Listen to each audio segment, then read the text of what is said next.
The whole thing happens without any warning, and Lot just stands there in shock asking what was just said. Arnold looks her right in the eye and tells her straight up that he needs her to leave the party. It's a huge blow because the four of them formed the Crimson Fang together, with Ants as the brawler and Lot as their apothecary. Along with Kurt the magic swordsman and Arnold the hero, they've been at this for 2 years now. Lot can't believe it since they finally made it to the top as an A-rank party, so she loses it and screams, asking why this is happening so out of the blue, but Arnold just asks if he really has to explain the obvious. He leans on his hand looking totally bored and says she just costs the team way too much money. Arnold keeps going, asking if she even realizes how much cash they're dropping on the medicines she makes. Lot tries to point out they only need those meds because they fight like idiots, but Arnold says being reckless is just part of the job, and Lot just stares him down, completely fuming that he'd actually say something that stupid. Lot reminds him she only had to make thousands of potions because they always charge in without a plan, but Arnold just scoffs and tells her she should be grateful for even getting scraps while she sits around in safety. He brings up how Mary is totally different since she's a saintess who can heal using her own magic, which makes Lot look completely crushed as Arnold asks if she gets it now, saying they straight up don't need her. Even though she worked her tail off for everyone's sake, Lot realizes she's finally had enough and she snaps back at him, telling Arnold he doesn't have to tell her a second time. She shouts that she's quitting on her own because she doesn't need to be in a party full of idiots anyway. And with that, she signs the paperwork and officially leaves the group for good. By the time the next day rolls around, the sun is shining over the castle walls and Lot is already on her way out, having decided to leave the city of Rurupu behind to start over. Lot walks away from the city with her things, thinking about how her next move is still a blank slate, but she tells herself she's got plenty of knowledge, so she'll definitely find work if she plays her cards right. She slaps her cheeks to focus and stops for a second as a thought crosses her mind, realizing that Kurt wasn't even there when everything went down because he was out working, meaning she never actually got to say goodbye to him since he was a bit of a weird magic swordsman and only 17, making him just a year younger than her. Despite the age gap, they actually got along really well and just clicked whenever they hung out. She can't help but wonder if things would have turned out any different if he had been there to step in. But the guard at the gate wishes her safe travels as she confirms she's heading out, preparing to leave for good when someone suddenly screams her name from behind, making her look back in total shock, and there stands Kurt, totally out of breath and covered in sweat, saying he's just glad he caught her before she left. Kurt catches his breath and tells Lot to give him a break. He totally lost it when he woke up and realized she was already gone. Lot looks down, feeling pretty bad about the whole thing as she quietly apologizes to him. She tells him she's sorry one more time, but explains that's exactly why she has to leave this town behind. Kurt looks her in the eyes and asks if she really has no plan to ever go back to the party, so she tells him straight up that she's done. Suddenly, Kurt grabs her shoulder with a huge smile, saying that's a massive relief to hear, which makes Lot completely confused as he keeps repeating thank goodness over and over. He flashes a peace sign and casually drops the news that he went ahead and quit the party too. Lot absolutely loses it and asks if he's serious, but he just says listening to those other guys talk really pissed him off, so he decided to just walk away from them for his own reason. Kurt looks her right in the face and asks Lot if he can just come along with her. Kurt points out that traveling solo is way too dangerous with all the monsters and bandits out there, so he looks her right in the eye and says he's going to tag along with her no matter what. Lot admits he has a point and it would be reassuring to have him around, but she still asks why he'd actually want to come, and he just says there's no point staying with Crimson Fang if she isn't there. He looks at her totally serious and says Lot is way more charming than those other three combined, even if they all teamed up. Lot just smiles to herself, thinking there's no way he's being serious about that. The two of them head north along the main road, starting their journey toward the trading city of Rimuru. Lot explains that the monster rank around here is pretty low, so they don't even need to use any holy water, and she finally tells him she'll take him up on his offer to travel together. As they walk, Kurt thinks about how it's been a really long time since it was just the two of them out like this. A loud growl suddenly breaks the silence of their walk. Kurt's stomach is screaming for food, so Lot looks at him and asks if he's hungry already. She notes it's barely even 10 in the morning, and Kurt admits he's starving because he rushed out to find her without even grabbing breakfast, which leaves Lot realizing he came straight here after waking up without packing anything. Kurt just says he figured he'd hunt something local if things got desperate. It clicks for Lot that this is why he didn't want to use holy water. He was literally planning to eat whatever monsters they ran into. Lot gets a bit quiet, touched by the fact that Kurt went through so much trouble and skipped out on everything just to catch up with her, and she finally makes up her mind. She gets a big smile on her face and decides she's going to step up for Kurt's sake. Then she tells him to just stay put for a second as she heads off, leaving Kurt confused and calling after her as he wonders if she's actually serious about going out there to catch a monster for him. Lot tells Kurt it's a stupid question because there is no way she'd ever actually fight a monster herself, but she clears things up by saying Kurt is the one they're catching, and he finally starts to get the picture. She gets a big smile on her face and says it's time to make some bait, so Kurt asks if using holy water would just do the opposite of what they want, but Lot says that only happens if you use it the normal way. She starts pouring the liquid and says she's going to put her own twist on the recipe, explaining that she's going to turn the part that usually scares monsters away into something that pulls them right to them. The plan is to boil the holy water to let the magic out into the air before mixing the rest with a special ingredient, and when Kurt asks where she's going to find something like that out here, she just points to what she's already got. She shows him some treant seeds she's been carrying, which are basically the favorite snack for all the edible monsters that hang out near the highway.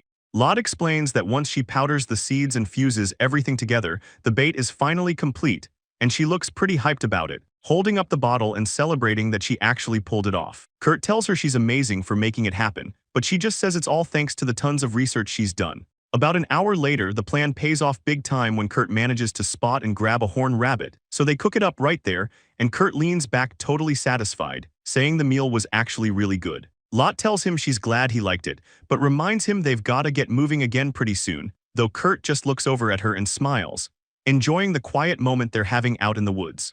They end up setting up a small campfire to relax for a bit while the sun goes down, and Kurt breaks the silence by asking her what her deal is once they hit the city, specifically if she's gonna keep being an adventurer. Lot admits she hasn't really decided on a plan yet, then asks Kurt if he's actually against her sticking with the adventurer life. Kurt tells Lot that whatever path she picks is totally fine with him, but Lot just looks at him confused and asks what he's getting at. He looks her in the eye and says even if she stops being an adventurer, he still wants to be around to see her work as a pharmacist, and he keeps going, telling her he knows she's worked harder than literally anyone else he's ever met. He says it's something he knows for a fact, simply because he's been there watching her do it the whole time. Lot just stares at him, feeling pretty touched by the whole thing and thinking to herself how glad she is that they met, but Kurt suddenly gets a little awkward, rubbing his chin and trying to figure out how to finish his thought. As Lot drifts off to sleep right next to him, he starts overthinking, wondering if she really trusts him this much since they're just alone together in the woods. His mind starts drifting back to the beginning, all the way to when he first met Lot 2 years ago at a small house, where she gave him a huge smile, introduced herself, and told him she was really happy to meet him. A younger Kurt just grinned back at her, telling her it was nice to meet her too.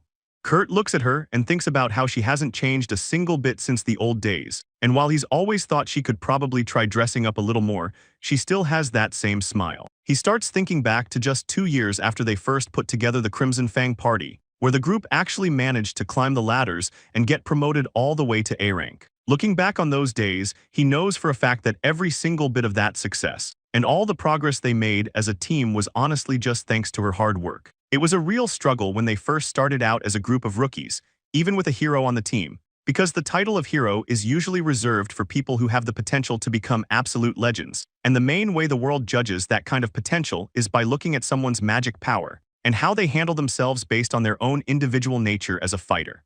The magic a person can actually learn depends entirely on what they're born with, and most ordinary people you'll meet usually just have a single magical affinity to their name. It's a bit rarer for others, with only about 1 in 10 people possessing 2 affinities. Finding someone with 3 affinities is even harder, happening maybe once in 100 people. But anyone lucky enough to have 4 or more is basically guaranteed to be seen as a hero. Kurt thinks back to when he just happened to be staying in the same town as the others, and Ants and Lot were there at the same time, just living their lives until Arnold showed up and used his status as a hero to invite them all to form a party. 2 years went by after they started working together as the Crimson Fang, but the quests they took on just kept getting harder and harder, putting them in danger every single day. Back in those days when things were getting really rough for the party, it was the medicine Lot made that kept them all alive, essentially making her the only A-rank pharmacist Kurt had ever even heard of. He really didn't know anyone else like her in the business, and usually once a party gets rich, they just buy potions and the pharmacists quit. But Lot stayed and kept working her head off right until her last day. Kurt knew she was the most important part of the team. Always the peaceful face of a woman appears in a gentle memory. She smiles while promising that she will be the one to protect Lot. The sun comes up and someone wakes her up, saying good morning to her. Just a few days ago, Lot was still dealing with the shock of being kicked out of her own party. She really had no clue that her life was about to change so fast, But back at the camp, she notices Kurt is already up and tells him he's early. He just smiles and says he stayed wide awake while he was on watch duty, explaining that he's the type to wake up the second he feels any bad vibes nearby. Lot starts to realize that things are about to get way more intense than she thought. They eventually make it to Rimmel Street, where Kurt figures their business is going to take a bit. Lot stops in her tracks when she sees something weird, and Kurt tells her to stay close and not leave his side. He notices the air smells like her medicine just as a loud scream cuts through the area. Lot points toward the noise and asks Kurt if he sees that, and he nods, saying there's no mistake about what's happening. They see a guy struggling with a dark blade and realize it's a magic sword causing all the trouble. The guy holding it looks completely desperate and warns everyone not to get any closer to him, falling to his knees and begging for help. Lot recognizes him as Yato and asks what's going on. The girl yells out, asking the guy if he even recognizes them anymore, but Yato just screams for them to stay away from him. The magic sword starts making this creepy noise, and Kurt has to grab Lot and pull her back before things get ugly. Kurt's eye goes wide as he tells Lot she can't go any closer to that thing. And just then this mysterious figure steps in and tells everything to just be still, which totally catches Kurt off guard. As the sword finally settles down, Kurt checks on Lot to make sure she's okay, and she tells him she's fine. They all rush over to Yato to see if he's alright after that whole mess with the blade, eventually moving on to the infirmary where everyone can finally breathe. One of the kids thanks them for all the help. The girl introduces herself as Isha and mentions she's an E-rank adventurer with a group called Gale. The guy next to her says his name is Child, and then he asks Lot and Kurt if they're also in the adventuring business. Lot gives their names and can tell right away that these two are pretty new to the whole adventurer life. Kurt asks the kid where he even found a magic sword like that. Since they're usually only in high-level dungeons, Child explains he found it in the Twilight Labyrinth, which is weird because that place is for beginners and it just shows how little they know. Kurt doesn't sugarcoat it, telling Child straight up that he doesn't have the foundation to be using a weapon like that yet. He says it's better to work on basic swordsmanship first, mostly because magic swords make guys get way too overconfident. Child listens as Kurt warns him that a magic sword will always find a way to take advantage of any weakness in a person's heart. The kid just nods and says okay, looking pretty humbled by the whole lecture while Isha stays quiet by his side. Looking back, Kurt realizes it must have been a rough time for them, especially since he was acting all high and mighty earlier. But Lot just smiles and says she's glad they were able to stop the rampage before anyone really got hurt. It reminds her of a time she had to stop Kurt when a magic sword corrupted him, and she remembers how awful that whole mess was. Kurt catches her look and just tells her not to worry about it, keeping his cool as they move past the drama. Lot smiles, telling Kurt that the mistake he made back then is exactly why he's the guy he is today. Kurt knows she's right, and she quickly changes the mood by pointing out a spot where they can finally grab some dinner. As they walk in, a loud voice calls out, sounding pretty shocked to see Lot and Kurt showing up. It's Mr. Gonzalez, and Lot laughs while telling him he seems just as full of life as he's always been. He asks about Lot's daughter while thanking them again for curing his old illness, tripping out over how much they've grown. But then he remembers something and mentions an urgent letter that just arrived from the Lulup branch. He hands them the paper, admitting he had a weird feeling the news was going to be about the two of them. After reading it, he completely loses his cool, yelling about how insane it is to kick her out over potion costs. Lot and Kurt just look on awkwardly, realizing that an A-rank party splitting up has become a massive scandal for the guild. Mr. Gonzalez asks what she's gonna do next and suggests opening her own shop, but Lot's not so sure since she doesn't have a license. Lot smiles and says she actually already has a license, which completely blows Mr. Gonzalez's mind as he asks when she even got it. It turns out having a special first-class license is a massive deal, making it way easier to sell potions for high prices and get a hold of rare meds. Lot starts thinking about having her own place, but she knows she's gonna need a lot of cash to get a shop like that off the ground. She turns to Kurt and asks what he's planning on doing next. Seeing as they're both basically freelancers now, Kurt looks at her and says he's just gonna help her out for a while, especially since he doesn't have any other work on his plate. Lot tells him that would be a huge help, so she figures she'll start things off by brewing some potions to sell. But before they can get started, Mr. Gonzalez calls out to her again with a new idea. He suggests that she should try being a temporary instructor over at the guild for a bit. He mentions they run these training sessions for all the new rookie adventurers, but the problem is they aren't going very well lately, so he wants Lot to teach them some of her practical survival tips, even though she thinks Kurt would probably be a better fit for the job. Lot realizes that Kurt being a total natural genius makes him a pretty bad reference for teaching rookies, but Kurt just agrees with her and points out that since she's both smart and logical, she's actually perfect for the job. Lot finally gives in and says she'll give it a shot, so Mr. Gonzalez tells her he's really counting on her to pull it off. As they're sitting there, Lot suddenly remembers something and brings it up to Mr. Gonzalez. She mentions hearing some rumors about a magic sword appearing over in the Twilight Dungeon recently. The news is pretty shocking since that's supposed to be a dungeon for beginners, and they all sit there thinking it over until Mr. Gonzalez says it sounds like something really weird is happening in that place. He suggests that they should probably call in the party who was there to find out exactly what went down, and Lot agrees that getting the details from them is definitely the best way to go. But since they're at a restaurant, Mr. Gonzalez decides to just focus on the food for now and orders the pufferfish sashimi.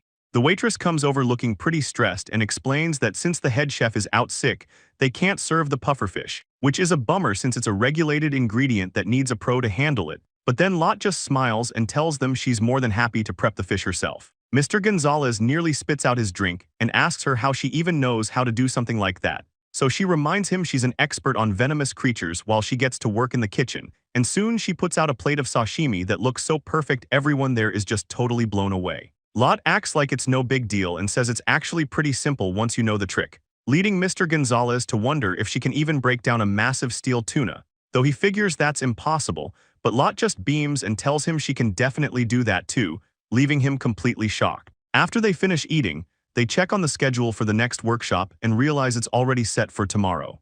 Lot completely loses it, her glasses flying off her face as she yells about the workshop being tomorrow, but Mr. Gonzalez tells her not to stress since it's in the afternoon, offering them a place to stay and full use of the shop. He gives a cheerful thumbs up while saying goodbye, though Lot still looks pretty unsure if staying over is a good idea. The next day rolls around and Lot finds Kurt already up, so she greets him and Kurt just looks back with a smile, wishing her a good morning as well. Lot's still dragging and complains about being sleepy, so Kurt admits he's in the same boat after drinking late while the waitress brings their menus. As breakfast is served, Lot mentions she already picked up some teaching materials from Mr. Gonzalez. Then she looks over and asks Kurt what he's planning to do with his day. She tells him Mr. Gonzalez actually wants him at the training ground for a favor, which seems to drain the life right out of him. Just as they're finishing up, someone nearby catches sight of Lot and calls her over.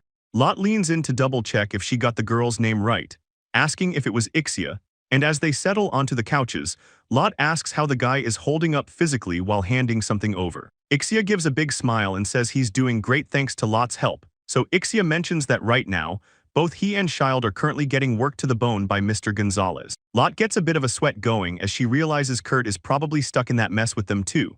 Ixia looks down, admitting she shouldn't have relied on that magic sword so much and feels partly to blame, so Lot asks her if the sword showed any weird signs before it finally went totally berserk. Ixia thinks back to how Gaido would start shaking just a little bit every single time he used the sword's power, and she explains that it actually happened a few times just yesterday. She realizes now that she was being way too optimistic about the situation just because everything seemed fine for a while. But Lot looks pretty serious as she points out that getting used to stuff like that is actually the scariest part.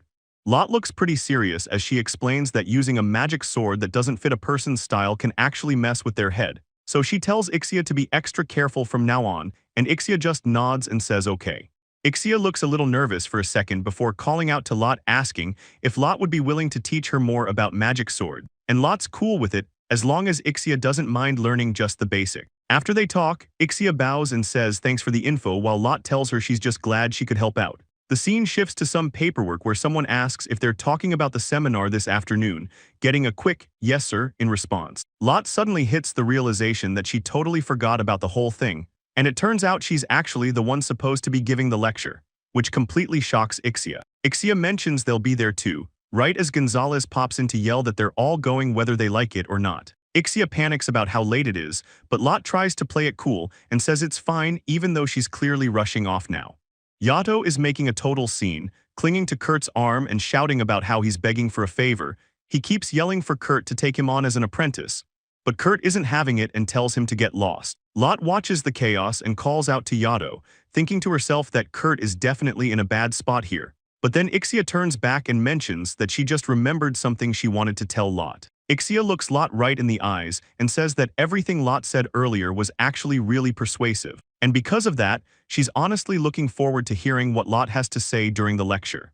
With a big smile, Ixia waves goodbye and tells Lot she'll see her later at the event, leaving Kurt to walk over and comment on what a rough time Lot's having, asking if she's really ready since it's almost time. Lot tries to say she's fine, but she's sweating so much that Kurt has to ask if she's actually doing okay, especially since the lecture hall is already full of people waiting for her to step up to the podium.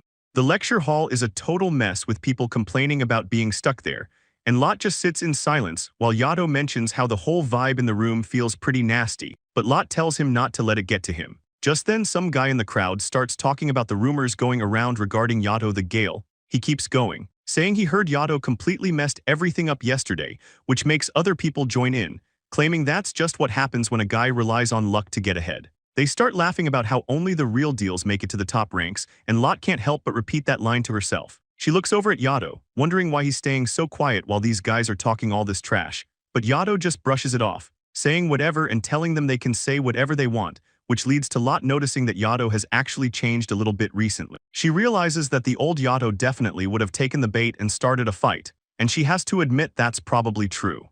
Yato looks down, thinking about how he finally understands what a truly incredible person looks like, reflecting on the fact that he wasn't even able to land a single hit on the guy earlier today. It hits him hard that the man wasn't even using half of his real strength during the fight, and the whole situation makes Yato realize just how small and weak he really is right now. But because of that, he's found a real goal to aim for, and someone he can actually look up to. The thought of having a path forward actually gets Yato pretty fired up to keep going, though he mentions he has to earn enough to pay his fine first, while Shield apologizes for all the trouble. Lot just smiles at him and says it's totally fine since they're all comrades, but Shield looks pretty guilty, thinking about how he ended up leaving everything for Yato to handle, so he looks away and quietly says he's sorry for how things turned out.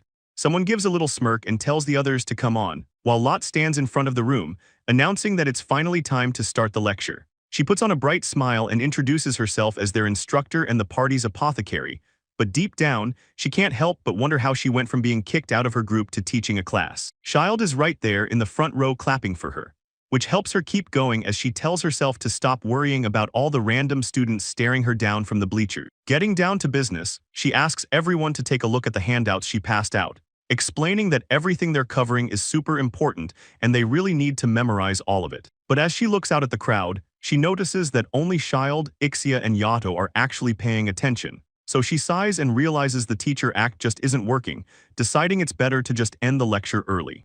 Lot kicks off the class with a big smile, telling everyone that today's topic is all about potions, making it clear that she's going to stick strictly to what she knows best as an apothecary. One of the guys in the crowd looks totally bored, complaining that everyone already knows this stuff and wondering why they're even bothering. Lot doesn't miss a beat, pointing right at a student and asking if he can explain the actual difference between a potion and healing magic. The guy answers that magic uses mana while potions are just mixed ingredients, and Lot gives him credit for getting it right. She pulls up a chart to show how potions depend on herbs and the maker's skill, while magic relies on the user's light affinity and mana capacity. Moving on to the real point of the lesson, she tells the class things are about to get important, asking them why they even use potions in the first place, which makes one student laugh and say it's obviously just for healing injuries. The guy watches her closely, thinking to himself that he finally sees where she's going with all this, while Lot explains that most people are clueless, because there are actually way more ways to use potions than they think.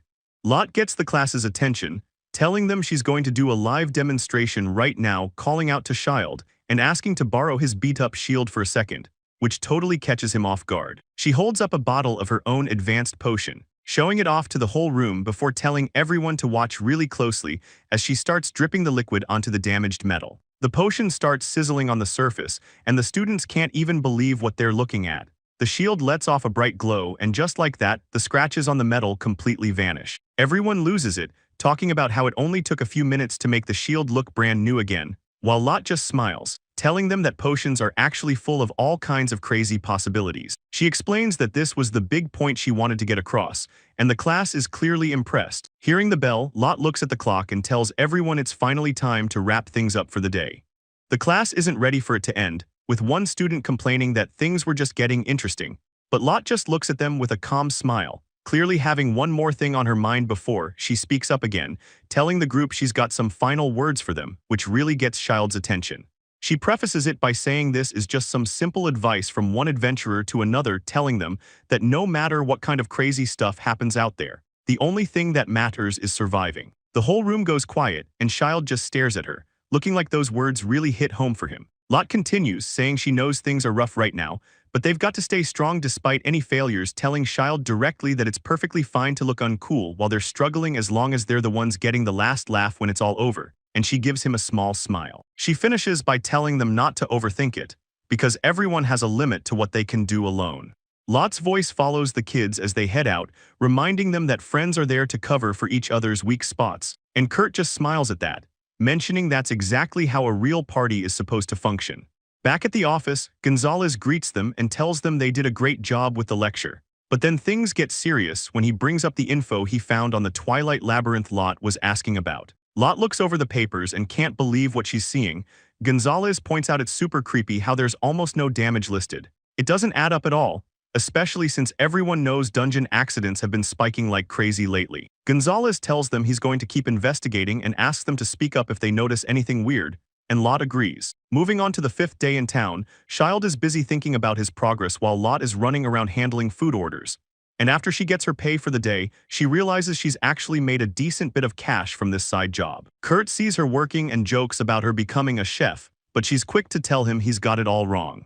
The temp job is wrapping up because Gonzalez mentions the head chef is finally over his sickness and is coming back to the kitchen tomorrow, which means Lot is free to finally go check out that apothecary guild she's been curious about. Kurt tags along as they walk through the city, but he has to ask Lot if she actually remembers where the place is, and just as he asks, she spots it and points it out with a huge smile. The two of them step inside and get a warm welcome from the staff as they take in the new surroundings. The shop is huge, with shelves packed to the brim with all kinds of bottles. Lot just stands there totally blown away by how much stock they actually have. She starts geeking out over the ingredients, telling Kurt that with all this she could make basically anything. But then she stops mid-sentence when something across the room catches her eye, leaving Kurt wondering what's up, as she points out a specific jar on display, realizing it's the newest work from someone named Azen. Lot is losing it, asking Kurt how he doesn't know who this is since she's basically a legend in the world of mortar designers. And while she's fangirling over finally seeing this work in person, Kurt nervously asks how much it actually costs. He looks at the price tag and nearly has a heart attack seeing it's listed for $2 million, shouting about how crazy expensive it is. But the shopkeeper jumps in to mention they give a discount to anyone with an apothecary license. Lot hands over her card, and the shopkeeper freezes for a second when she sees the gold color on it. She can't believe it, yelling out that Lot is actually a special grade 1 apothecary. Even with a half-price discount, Kurt realizes they still can't swing it right now, so the shopkeeper suggests something else, asking if Lot would at least like to take the mortar for a test run, which she agrees to immediately. Lot says this is literally a dream come true, and gets her materials ready holding the tool with a huge smile. She calls out for Lycoris and prepares to get to work. The door creaks open and someone says they've been looking all over for them, finally tracking them down, and while Lot looks back completely confused, the shopkeeper yells out that it's Guild Chief Tetrod. Kurt starts sweating and Lot can't even process it, just repeating the title under her breath, as the head of the Pharmacist Guild looks them over, asking what they're doing since she's never seen them before. Lot starts rambling, explaining she was just testing out the mortar and asking if she messed something up, but Tetrod just looks at her and tells the guy she's with that Lot is way too young for him. Lot gets totally offended by that, calling it rude and trying to explain who she actually is.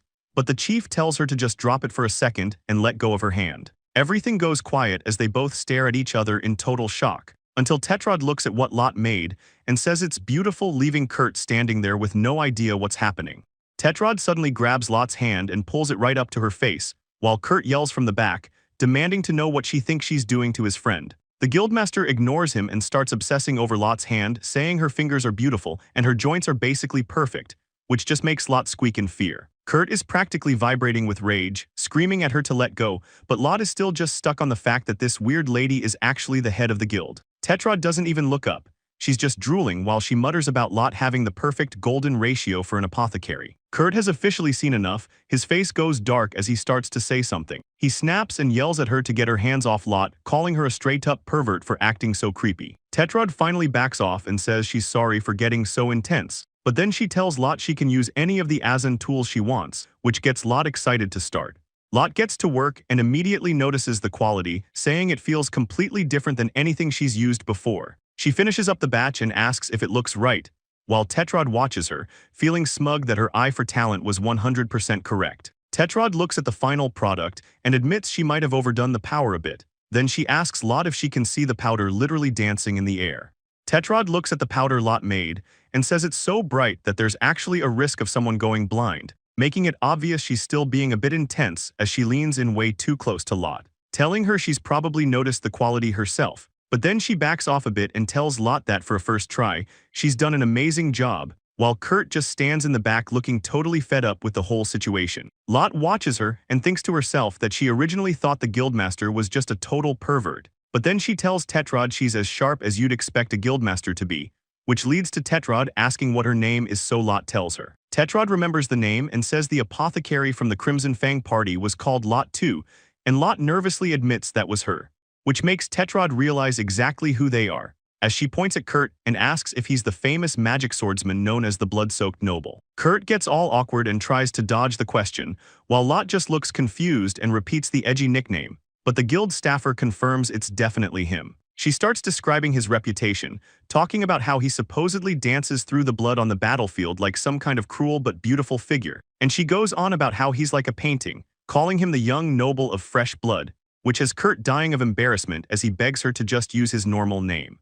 Tetrod lets them know she's heading out now, which surprises Lot a bit since they just got there, so she asks if the shopping trip is already over. The shop staff starts leading Lot toward the winter robes, while Lot just thinks about how Tetrod is such a wild person. But as they walk, the conversation turns back to Kurt and why he'd actually quit his prestigious party just to follow Lot around. Kurt explains that everyone knows what Lot is really capable of, and honestly, a party without her has zero future, plus he figured tagging along with her would just be way more fun. He gets all flustered and blushes, trying to play it cool by saying it's not exactly a lie but not the whole truth either, though his intuition is telling him something serious. He knows that since Lot isn't with a big party anymore, people are going to start coming after her, and he doesn't need anyone to tell him the obvious. That's exactly why he's there. Protecting her is the whole plan, even if Tetrod is still in the background laughing and teasing him about his edgy crimson-blooded noble nickname, which he keeps begging her to stop using. After things calm down, Kurt lets out a sigh while Lot gives him a big smile, saying she's just happy he managed to find a nice robe.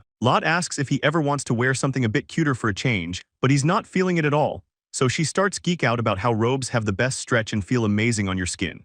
Lot is stressing out because after thinking about it overnight, she realized she really wants that new item they saw, and Kurt just watches her and smiles, thinking about how she's exactly the same as she's always been before he calls out her name, and he holds out a small, wrapped box, telling her it's a present he got just for her, which totally catches her off guard. She asks if it's okay to open it right now, and he tells her of course she can, so she takes a look and immediately freaks out, asking why he would spend so much money on something so expensive. Kurt just brushes it off, telling her there's no way she's returning it, and he gives her a kind smile, saying that if he doesn't do at least this much, he'll never be able to pay her back for everything she's done. And Lot gets a bit emotional, realizing that even though she can't do everything by herself, she's got friends who will always be there to pick up the slack. So she looks at the gift and realizes it's his way of saying thanks for everything. And as Kurt reaches out to gently touch her face, she makes sure to tell him thank you for staying by her side through all the drama. And it finally sinks in for her, she's definitely not alone anymore.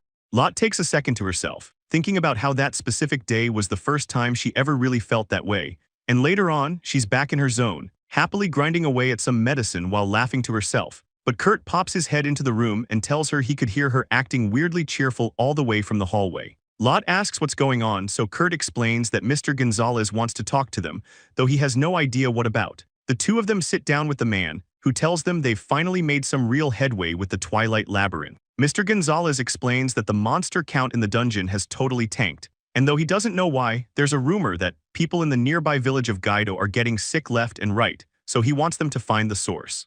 He finishes by saying he's hooking them up with some solid help for the mission and that he's really counting on them. Turns out the helpers are actually Ixia and Shield, who shows up waving at Kurt while Ixia introduces herself properly. Kurt asks why she's acting so stiff, but then Shield asks if it's true they were both members of the Crimson Blade. Ixia looks pretty nervous and tells Kurt it's a total honor to be working with him, but he just tells her not to stress about stuff like that. Shield tells Ixia she's allowed to be casual too, then turns to Kurt and asks what they should name the party, but Kurt just says whatever works.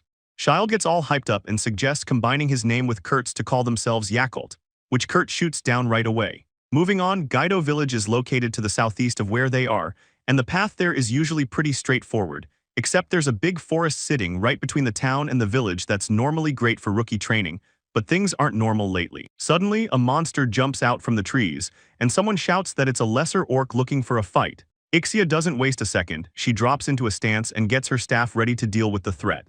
Child yells out for Ixia to move in now, and she gives him a quick shout back letting him know she's on it. She tells the orc to take this while starting up a fire spell, swinging her staff to build up the energy. The orc lets out a weird screech while Kurt draws his sword, ready to finish things off before the monster can even react.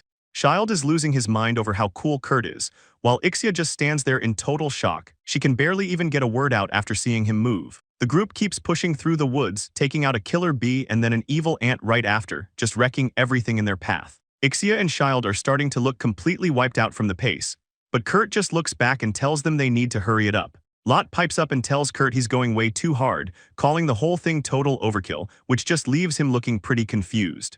She tells him he needs to chill so the rookies can actually get some experience, so Kurt just rubs his head and says it's his bad. Ixia brings up how insane his demon sword power is, but Child about loses it when he hears Kurt was actually just using a regular old sword. Lot explains that Kurt keeps the demon sword as a bracelet since carrying it around makes him too big of a target, and Ixia realizes it's actually shapeshifted. Looking at the bracelet, Ixia wonders if Yato is able to pull off tricks like that too, but Lot just shrugs and says she doesn't know. Lot says she tried to get Kurt to explain how it works, but his talk about the sword's breathing made no sense, making Kurt pretty annoyed. Kurt tells Lot she's the one who makes no sense, which gets her worked up as she claims she's way more logical than he is.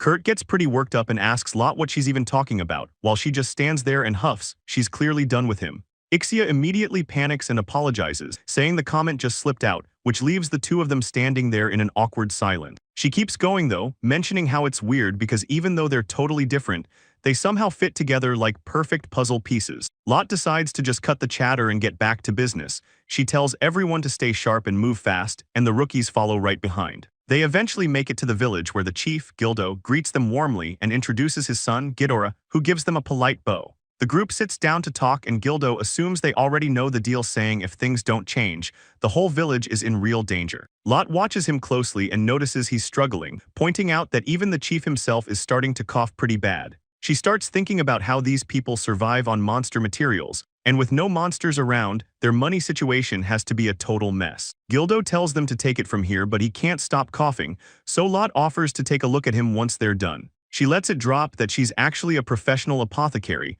which catches the chief completely off guard. Gaido mentions they've already reached out to the church for help, and Lot double-checks if he's actually talking about the church, since that's a big deal. The chief explains that they contacted a saintess named Angelica who grew up in the village, which makes Lot freeze up. She can't believe she's hearing that name. As a horse thunders down the path toward the village, Lot thinks about how Angelica is famous for being a top-ranked grand saint, one of the best around. Lot asks when exactly this famous saintess is supposed to show up, and Gaido says her letter mentioned she wouldn't be arriving until at least tomorrow. But then the door swings open, and a woman in armor stands there, yelling out that she's finally back home to see the chief. Lot's eyes go wide as she realizes who it is. She whispers Angelica's name while trying to process that the woman is already here. The woman just stands there with a confident smile, and Lot can't stop staring, realizing she's face to face with a legendary grand saint. The whole group is losing it over her speed, but Angelica just laughs it off, saying she moved as fast as possible because she was so worried about everyone. She walks right up to Gaido and tells him he hasn't changed a bit, despite the fact that he's clearly struggling with his health right now. She tells them all to relax and take it easy, promising that by tomorrow, her treatment is going to fix everything that's wrong. Angelica looks at the group and realizes these are the people who showed up to investigate the village's problem. But things take a turn when she catches a scent she calls a foul stench of mixed-up ingredients, asking Lot if she's an apothecary. Lot is a bit confused by the sudden aggression, but confirms that's exactly what she is. And then Angelica tells her to get out of the village immediately, saying they have zero use for her kind as long as a saint is around. Lot isn't just going to back down though, telling her they have a specific job to investigate the dungeon and they aren't leaving, especially since she's fine letting Angelica handle the healing, while the group focuses on gathering info from the villagers. But Angelica just mocks her, saying she doesn't trust her work because apothecaries are just people who sell fake medicine for a ton of money. That strikes a nerve, and Lot snaps back that the church is just as bad, and she's actually trying to help people, but she's not done, pointing out that plenty of saints use flashy high-level magic just so they have an excuse to charge crazy high fees. Angelica just stares her down, clearly surprised that Lot has such a big mouth. Kurt's sword suddenly flashes between the two women, cutting the tension, staring them down. Kurt tells them that's enough as he steps in to block the saint, making it very clear that he won't show any mercy if she gets closer, saint or not. Angelica just walks away, saying they've shown her something interesting, while the others call after her. Lot is left standing there totally confused by the whole ordeal. Later that night, the rest of the group hits a tavern to clink glasses and relax. While they eat, Child mentions he wishes the others had come along, but Ixia knows Lot is just exhausted. Ixia admits she was worried back there, and thinks they would have been in real trouble without Kurt. The conversation turns to why Lot and Kurt even left their old party, since they're clearly not normal adventurers. Under the night sky, the group finishes their meal feeling stuffed, just as someone calls out to them.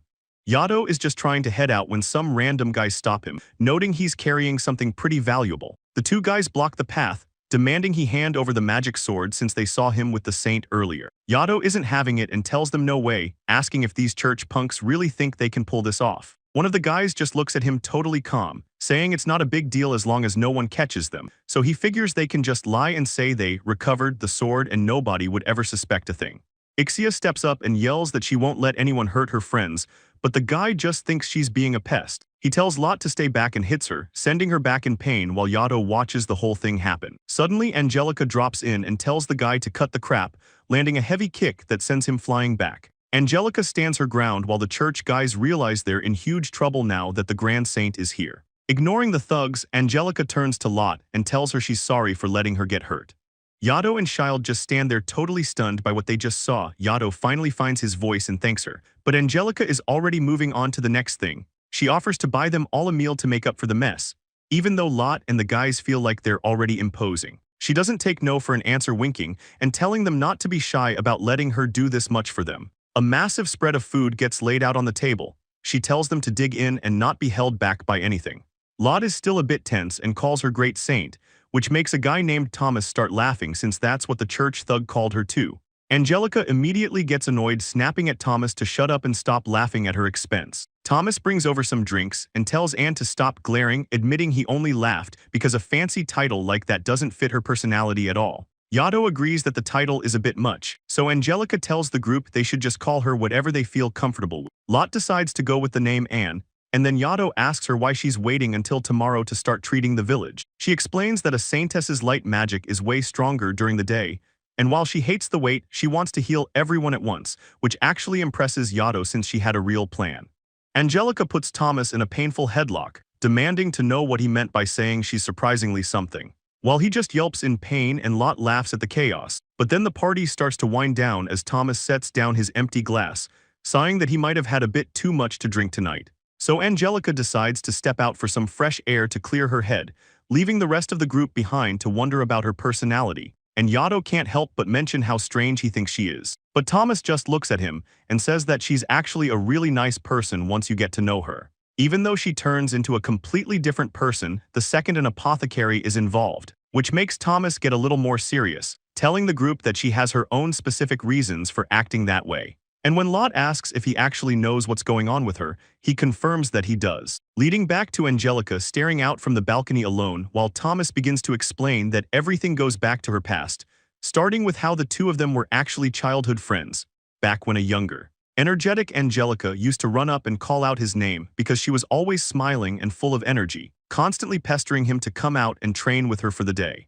Back in the day, Thomas would watch her train and joke about how much she loved sword practice, but Angelica would just look at him and say she needed to become stronger, and she was totally serious about it, swinging her wooden sword while shouting that she was definitely going to be an adventurer one day. At the time, she was just living alone with her father, and things seemed pretty normal for them since her mother had left the house after some big fight, leaving her dad to handle the cooking and everything else on his own. Despite all that, Angelica always had a huge smile on her face and seemed genuinely happy with her life. But everything changed when it all came crashing down the moment her father suddenly collapsed from a serious illness. Angelica was completely devastated, clenching her fists and wondering why something this bad had to happen to them, especially because she was watching her father waste away in bed, realizing that the medicine they were using wasn't doing anything to help him. That's when the apothecary stepped in, telling her that the treatment only works if you keep it going and asking if she was ready for the next dose. So she just broke down and agreed to buy it, believing every word he said and spending whatever it took on the expensive medicine.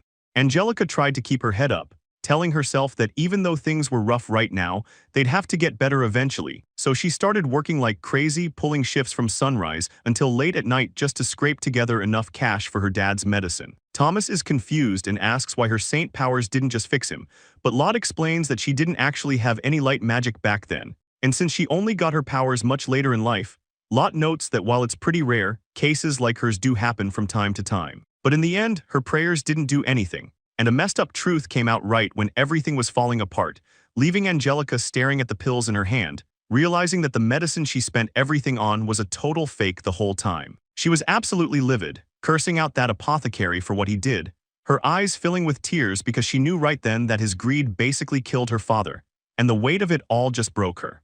Ixia can't believe how horrible the story is, but Lot just tells her that some people in this world will do literally anything if there's money involved. Eventually, Angelica left the village to become an adventurer since she was good with a sword, but the guild's test revealed she could actually use light magic too.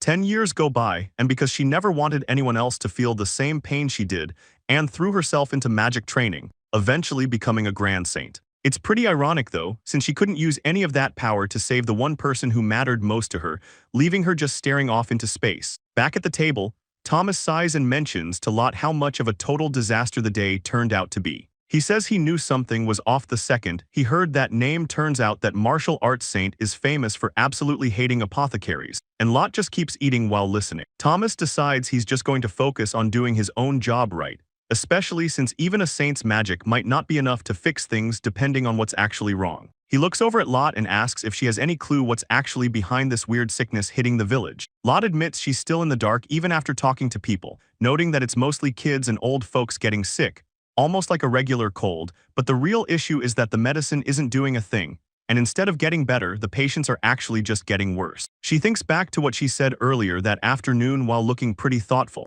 and she tells him that despite the attitude, she still thinks asking the church for help was the right call to make.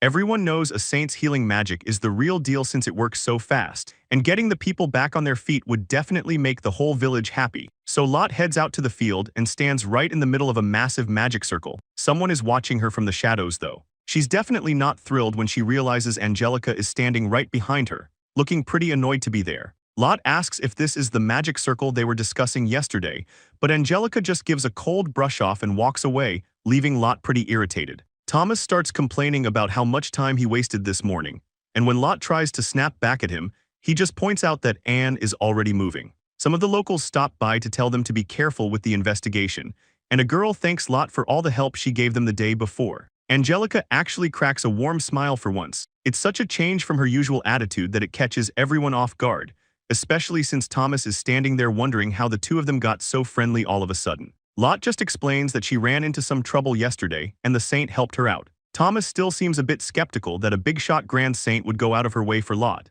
but he just watches as Angelica stands in the center of a huge ritual. Lot admits she's never seen healing magic used on such a massive scale before, so they decide to see how it plays out.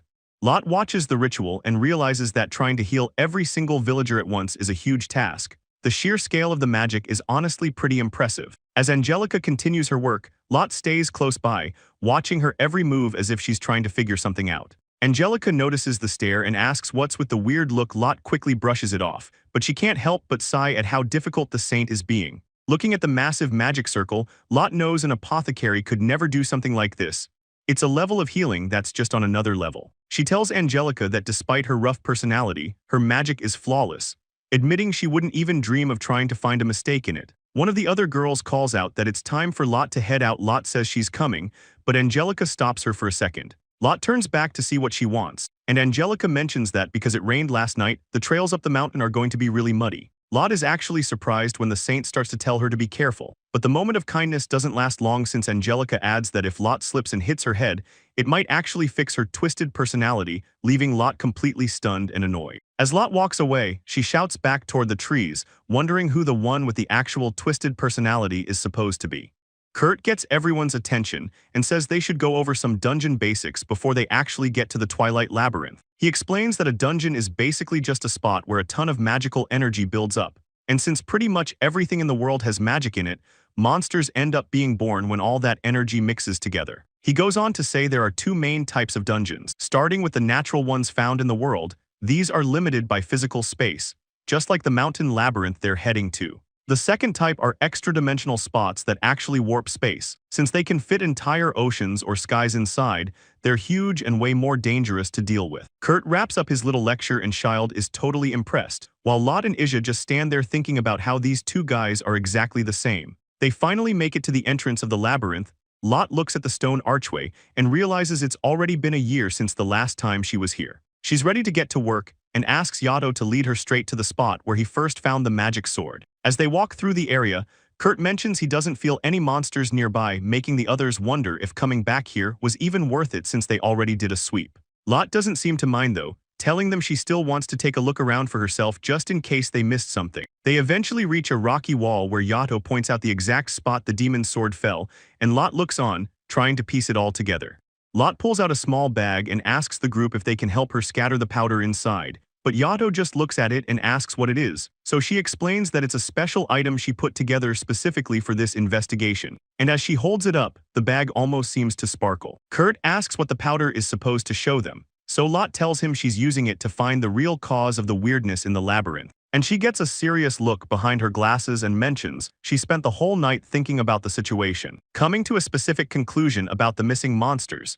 She notes there's really only one known reason why a dungeon's monster population would suddenly dry up like this. Lot suggests that they might be dealing with a monster house, which catches Kurt off guard as he asks her to wait a second. But Yato asks if that's just a place where a huge horde of monsters lives, but Lot explains it's actually a phenomenon where monsters spawn like crazy because the mana density gets too high. Kurt points out that a massive spawn event is the exact opposite of their problem, though Lot still thinks there's a connection since it involves monster numbers. While she thinks a monster house might have completely trashed the mana flow in the dungeon, and that's likely why everything else feels so empty. Kurt realizes that if the mana all gathered in one spot, there wouldn't be enough left elsewhere for monsters to show up, and Lot tells him he's exactly right. Lot confirms Kurt's idea and explains that while mana usually spreads out evenly, there's clearly a huge exception happening in this dungeon, and she shares her theory that Yato's magic sword was actually born from a huge concentration of magic, instead of a monster house. Yato realizes that if she's right, magic swords and monsters are pretty much the same thing, which makes him feel weird about the fact that he and Kurt are basically just carrying monsters around. Lot catches the look on his face and adds that this is only if her theory is actually correct, though Yato still wonders why a sword would spawn instead of a horde of monsters. Lot thinks the location played a part, and she points out that the room they're standing in is way too small to fit a whole monster house anyway. She looks at the spot where she threw her bag and says if she's right, the powder should be starting to work right about now, and she hands out a special lens and tells everyone to use it to look at the ground. Yato is a bit confused that it just looks like a piece of glass, but when he looks through it, he loses it and asks what he's seeing. The others think it's super strange and Kurt asks for a turn to see what the big deal is. Lot explains that the powder she scattered is actually made from processed killer moth wings, and it works by making the different levels of mana density show up in black and white, almost like looking at a map. Lot points out that there's a catch, because you need a special glass to see what's actually going on. She mentions it's totally invisible to the naked eye, so it makes sense that the first investigation team missed it entirely. And as Kurt looks through the lens, he sees a huge amount of mana still hanging around the spot where the demon's sword was sitting. He realizes the mana disturbance is definitely connected, and thinks that if they follow the trail, they'll find whatever is causing the anomaly. But Lot looks up at the ceiling and gets a weird feeling, mentioning that something about this setup is a bit strange. She notices that magic isn't actually gathering in this room like they thought. It's actually spreading out from this exact spot, and just as she realizes it, the ground underneath her starts to snap and crack. Kurt sees the floor giving way and yells for Lot to look out, but Lot is caught off guard and her foot slips as the stone crumbles away. Her eyes go wide the second she feels herself losing her balance, and then she just drops straight into the darkness. Kurt screams her name as she reaches out, clutching her lantern while she falls into the pit. The rest of the group stands there totally stunned by how fast it happened, but Kurt looks down into the deep hole and starts to panic, so without even thinking about it, he dives right into the opening after her. He grits his teeth and keeps his eyes locked on the darkness, determined to catch up to her no matter what. The rest of the group yells out their names as Lot and Kurt disappear. Kurt grabs her tight, shielding her head as they drop deeper into the dark. Lot starts to zone out, wondering how she even ended up in this mess, while Kurt keeps shouting her name to keep her awake and she just stares up into the empty space, thinking about how her life always seems to take a turn for the worse like this. It's bad enough she got kicked out of her party, but now she's actually wondering if this dark pit is where it all ends for her. But Kurt isn't letting go. He pulls her into his chest to make sure he takes the brunt of the landing, and Lot looks up at him, surprised to see him there, while he silently promises himself that he isn't going to let anything take her away. He looks her right in the eyes and tells her he's going to protect her no matter what happens. He's not letting her go. They finally hit the bottom with a loud thud, and Kurt groans while trying to shake off the pain. He asks if she's okay since it's pitch black, and Lot says she is, but then she notices something is a little off. Kurt is still holding her close in the dark, but his hand ended up exactly where it shouldn't be, and the realization hits them both at the same time. Lot just stands there totally blank while Kurt freaks out and immediately tells her it was an accident. Kurt starts panicking and begs for forgiveness, trying to explain the whole thing was a total accident, but Lot just stares at him and asks if he's actually an idiot. He looks pretty shaken up, wondering why he had to end up falling down here with her like this in the first place, and Lot gets a really serious look on her face, telling him he needs to realize he could have actually died from a fall like that. The guy starts apologizing over and over until Lot finally lets out a sigh. She says she guesses it's fine since they're both okay. Kurt just gives her this warm smile and says as long as she's safe. That's honestly all that matters to him, leaving Lot completely stunned, just staring at him like she can't believe he'd say something so sincere. Suddenly, Angelica's voice comes from way above them, yelling down into the dark pit to see if they're still there. The rest of the group peers over the edge from the top, asking if everyone is okay down in the hole, and Angelica tells them she's glad they're alive and to just hang on while they get a rope ready. Lot yells back that she's got it. Things seem like they're getting better, but Kurt still looks a bit serious, thinking to himself that even with the rescue coming, things aren't quite settled.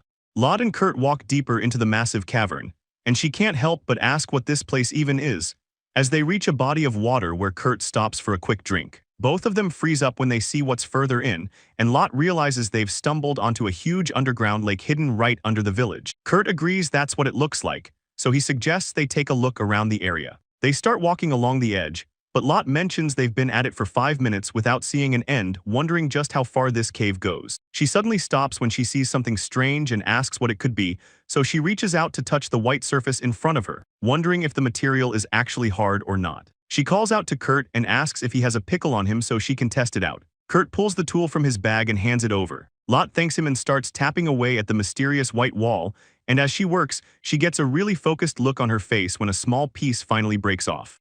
Lot stares at the sparkling crystal she just uncovered and can't believe it.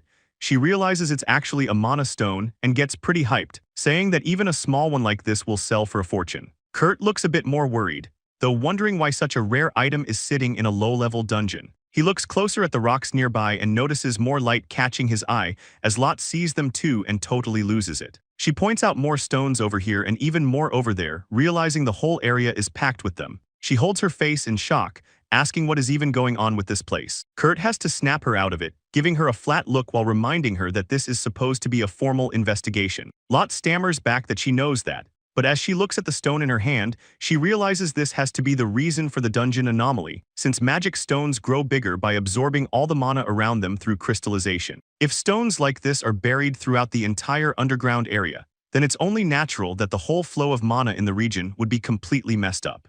Lot was pretty worried there for a second, but it turns out they actually made a huge discovery, and as she looks over the loot, she asks what they should even do with it all. Kurt just rubs his head, saying that trying to harvest this much is going to be a total pain, because even though dungeon treasure usually belongs to whoever finds it, there's a rule that anything over a certain amount has to be reported to the guild. Lot starts tearing up a bit, mentioning how you'd normally only find 1 or 2 of these even in a high-level dungeon, making Kurt realize this is way too big for them to handle on their own. He tells her they should just check in with the guild later, and Lot agrees, saying they should probably just head back up to the surface for now. They start making their way out of the hole, with someone calling out to make sure everyone is doing okay as young Ghidorah leads the way, cheering about finally being back outside while the rest of the group follows behind him. The bright sun hits Lot's face, making her squint as she steps out into the fresh air, realizing it's almost noon already. They should be back at the village shortly after lunch, still feeling hyped about finding such a massive haul of magic stones. Lot suggests they head back to the village first to check on everyone, and then hit up Mr. Gonzalez for their next steps.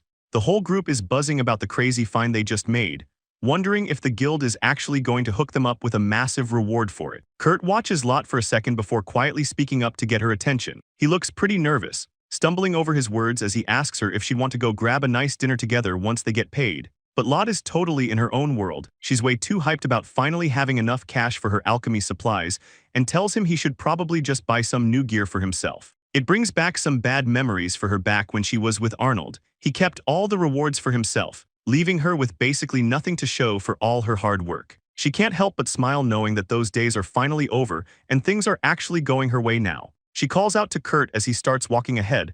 Looking him right in the eye, she gives him a huge thanks, knowing deep down that she wouldn't even be in this position if it wasn't for him. Lot beams at him with the biggest smile she's had in a long time, leaving Kurt looking a little stunned as they keep moving. Kurt hides his face in his hand, thinking about how easily he gets worked up over a simple thank you. Lot notices him acting weird and asks what's going on, but he just brushes it off. He points toward the horizon and yells out that he can finally see Gaido village just ahead. As they get closer, a bright glow catches his eye, and he stops to point out a strange light coming from the center of town. A massive pillar of magic shoots straight into the sky. It's a huge area of effect healing spell covering the entire area. The whole group stands there completely stunned, watching the light show with huge smiles on their faces. Child is losing it over how big the spell is, while Ija mentions that Anne really is on another level when she gets serious. Lot watches the display and admits to herself that the Grand Saint is actually a lot more impressive than she first thought. She looks on with a focused expression, feeling the sheer power of the magic washing over them from a distance, clenching her fist. She realizes she can actually feel her own energy coming back just from being near the spell's radius. She starts cracking up, thinking about the look on Arnold's face when he finds out they actually pulled this off without him. Ija watches them walk away with a small smile, thinking about how Lot just can't be honest with her feelings. They finally reach the entrance of Guido village, but Child stops in his tracks when he sees the gate.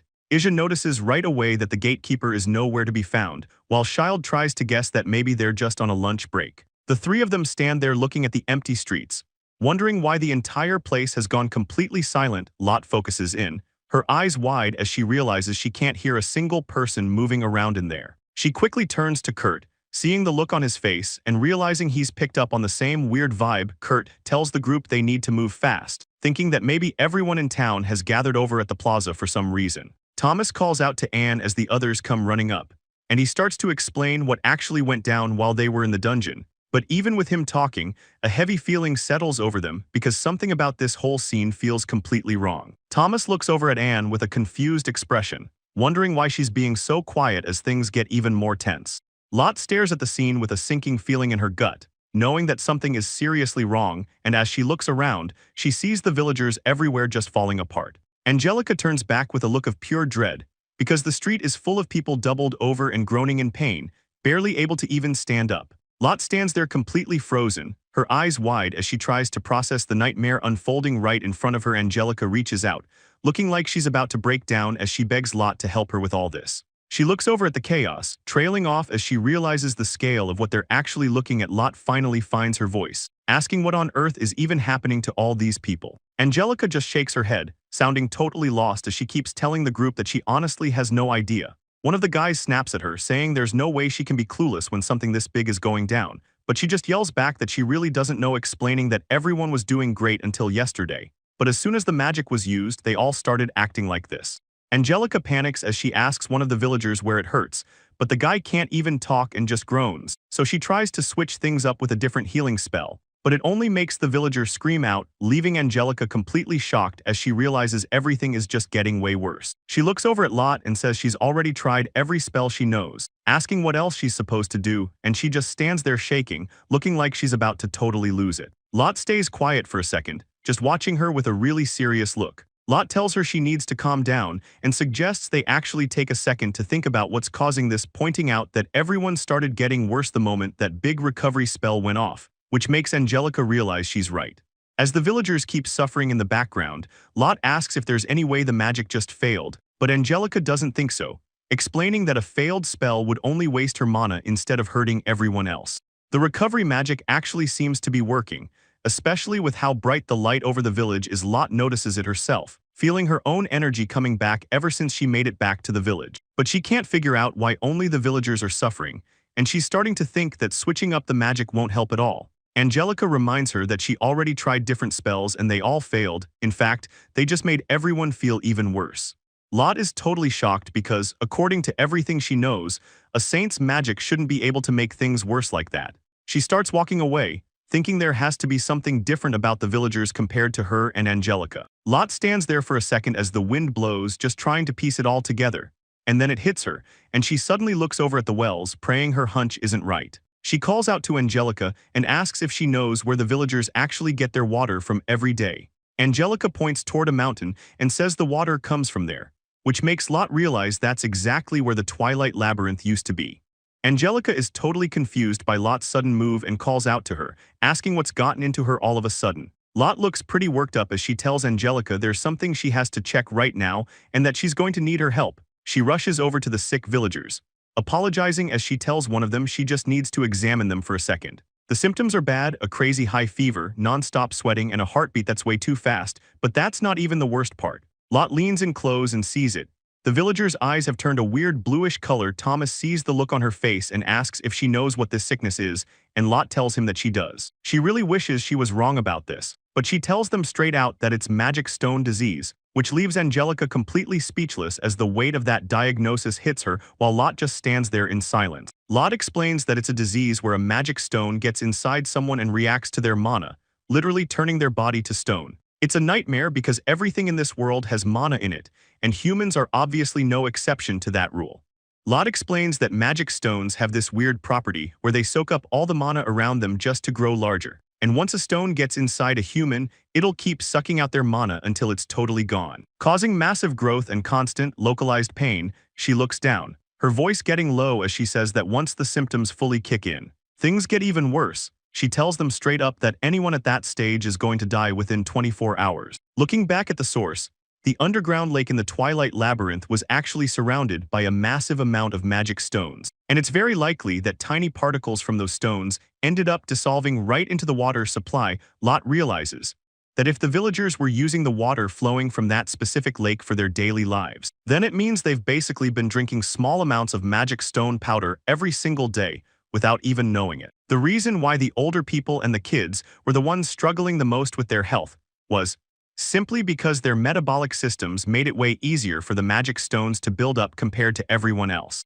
Lot continues her explanation, noting that as of yesterday, no one had actually reached the final stage of the sickness. But that's when things took a turn for the worse, because by using that massive recovery spell, the symptoms were forced to progress way too fast. Angelica realizes this and thinks that if she can just control the mana in her own body to discharge those stone particles, then maybe she can find a way out. Lot admits there's a small chance for a cure given enough time, though she's clearly worried about anyone trying to use magic while they're in this kind of condition. The real problem with this disease is how it works. Lot explains that once it fully sets in, the victim basically loses all use of their hands and can't do much of anything anymore, making the whole situation feel pretty hopeless. It's basically impossible for someone to be in that much pain and still have the focus to control the magic power or move the stone inside them. And to make things even scarier, trying to fix it with outside magic usually just makes the stones grow faster. Thomas watches in silence as the gravity of what just happened starts to sink in. Angelica looks over at Lot and asks if there's literally any other way to save these people. Lot doesn't have an answer, just standing there in the quiet as the realization hits that it might already be too late. Once the stones are fully developed, there is absolutely nothing left that anyone can do to help. Angelica starts to lose it, her voice trailing off as she asks what the hell is happening. She tries to pull herself together, saying she needs to get to everyone right now. Even though her face says it all, she's completely devastated and struggling to hold back tears as the situation falls apart. Angelica drops to the ground, crushed by the weight of the situation. A voice calls out for Lady Angelica, but she doesn't even look up as Lot and Thomas turn around to see a guy standing there who looks pretty shocked to see them. He points her out, realizing it's really her, and immediately starts acting tough, asking where the other holy knight is and how she has the nerve to show her face after yesterday. He mentions that because of everything that happened, he's on his way out of the village to report to the church headquarters in the capital, while he keeps talking trash, mocking how a saint is supposed to save people, but she just ended up killing her own townsfolk with her magic. He says since she caused such a huge mess, she's probably going to lose her title soon, which makes Thomas start to lose his cool, but Lot just smirks and cuts him off, asking the guy if he's actually an idiot. She stands there with her arms crossed, wondering how someone can be so loud and proud about being totally clueless about the situation. Angelica just looks down, too sad to even try defending herself. The guy starts yelling that everyone can clearly see what happened was a total failure, but Lot doesn't back down. She just tells him he's right about that part, and then she gets right in his face to explain how it really works. She tells him this only happened because Angelica is actually a way better recovery mage than anyone else, while Angelica listens with tears in her eyes. Lot keeps going, saying you can't just master that level of magic with natural talent. It's proof of how hard Angelica worked, and she breaks down the technical side too. She explains that the outcome was just a massive amount of positive energy getting flipped, which doesn't change how strong she really is. Lot gets even more aggressive, calling the guy out for being a nobody who just tagged along without doing any of his own research. She points her finger right at him and tells him to stop acting like he knows what he's talking about when it's all just nonsense, leaving the guy standing there looking completely embarrassed and frustrated. He finally catches on to who she is and realizes why she's been talking so much. He says her face looked familiar, then asks if she's the same alchemist from Crimson Fang who got kicked out of the party by Lady Mary. The guy mocks her, asking if she's trying to suck up to the High Saint just to crawl back to her old party. He ends it by calling her a miserable piece of dead weight. Angelica stands there completely stunned by what she's hearing. Her eyes are wide, and she can barely find the words to respond as Lot keeps yelling, making it clear that she doesn't care about being in a party or having an A-rank title at all. She looks over at the group and says that as long as she has her precious comrades, that's more than enough for her, which really hits home for Thomas. He looks away, clearly moved by what she said even though he's acting annoyed. He pulls his sword and warns the guy to stay away from Lot, making the jerk freak out and back off immediately. Lot then turns her attention back to Angelica, asking her how long she plans on just sitting there looking dazed, and reminds her that she became a saint to help people. She tells Angelica that if she doesn't step up right now, she'll actually despise her. Lot softens her voice just a bit to say that while it's okay to cry, she can't let it stop her from moving forward. Angelica looks up with a new look in her eyes and says she already knows. She doesn't need Lot to tell her twice. Lot firmly grabs Angelica's hand and pulls her up to her feet. Lot gives Angelica a confident smile, seeing that she's finally found her spark again, so she shouts out to the group that it's time to go save the villagers. Lot keeps the energy up, telling everyone to come on because they have a job to do, which gets the Gale party members looking serious and ready to back her up. Lot reminds them they need to wreck the magic circle first, but Angelica is already running off, shouting that she's on her way. Thomas takes charge of the others, asking the trio to start moving the sick people to the town square, and they're quick to agree.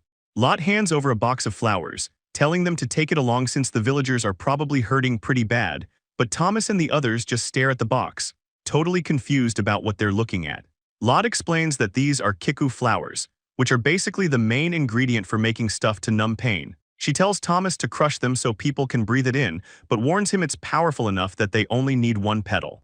Lot starts giving out orders, asking Ixia to grab as many clean cloths and as much boiled water as she can, making sure to tell her to use the pond instead of the well, and Ixia is quick to head out. Lot stops for a second with her hand on her chin, looking completely focused. She tells herself she needs to think this through. She keeps her head in the game, trying to figure out what she can actually do to find a real way to treat this sickness.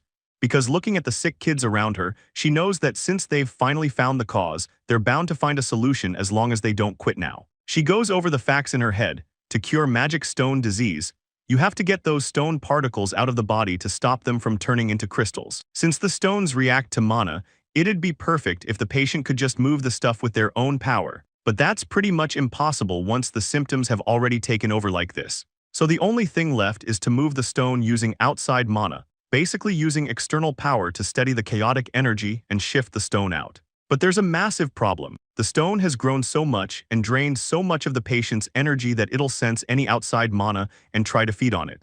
If that happens, the crystallization will just speed up and the patient is going to end up in even worse shape, which means she's stuck with a puzzle. She has to move something that only reacts to magic by using almost no magic at all to kick the stone out of the person's body.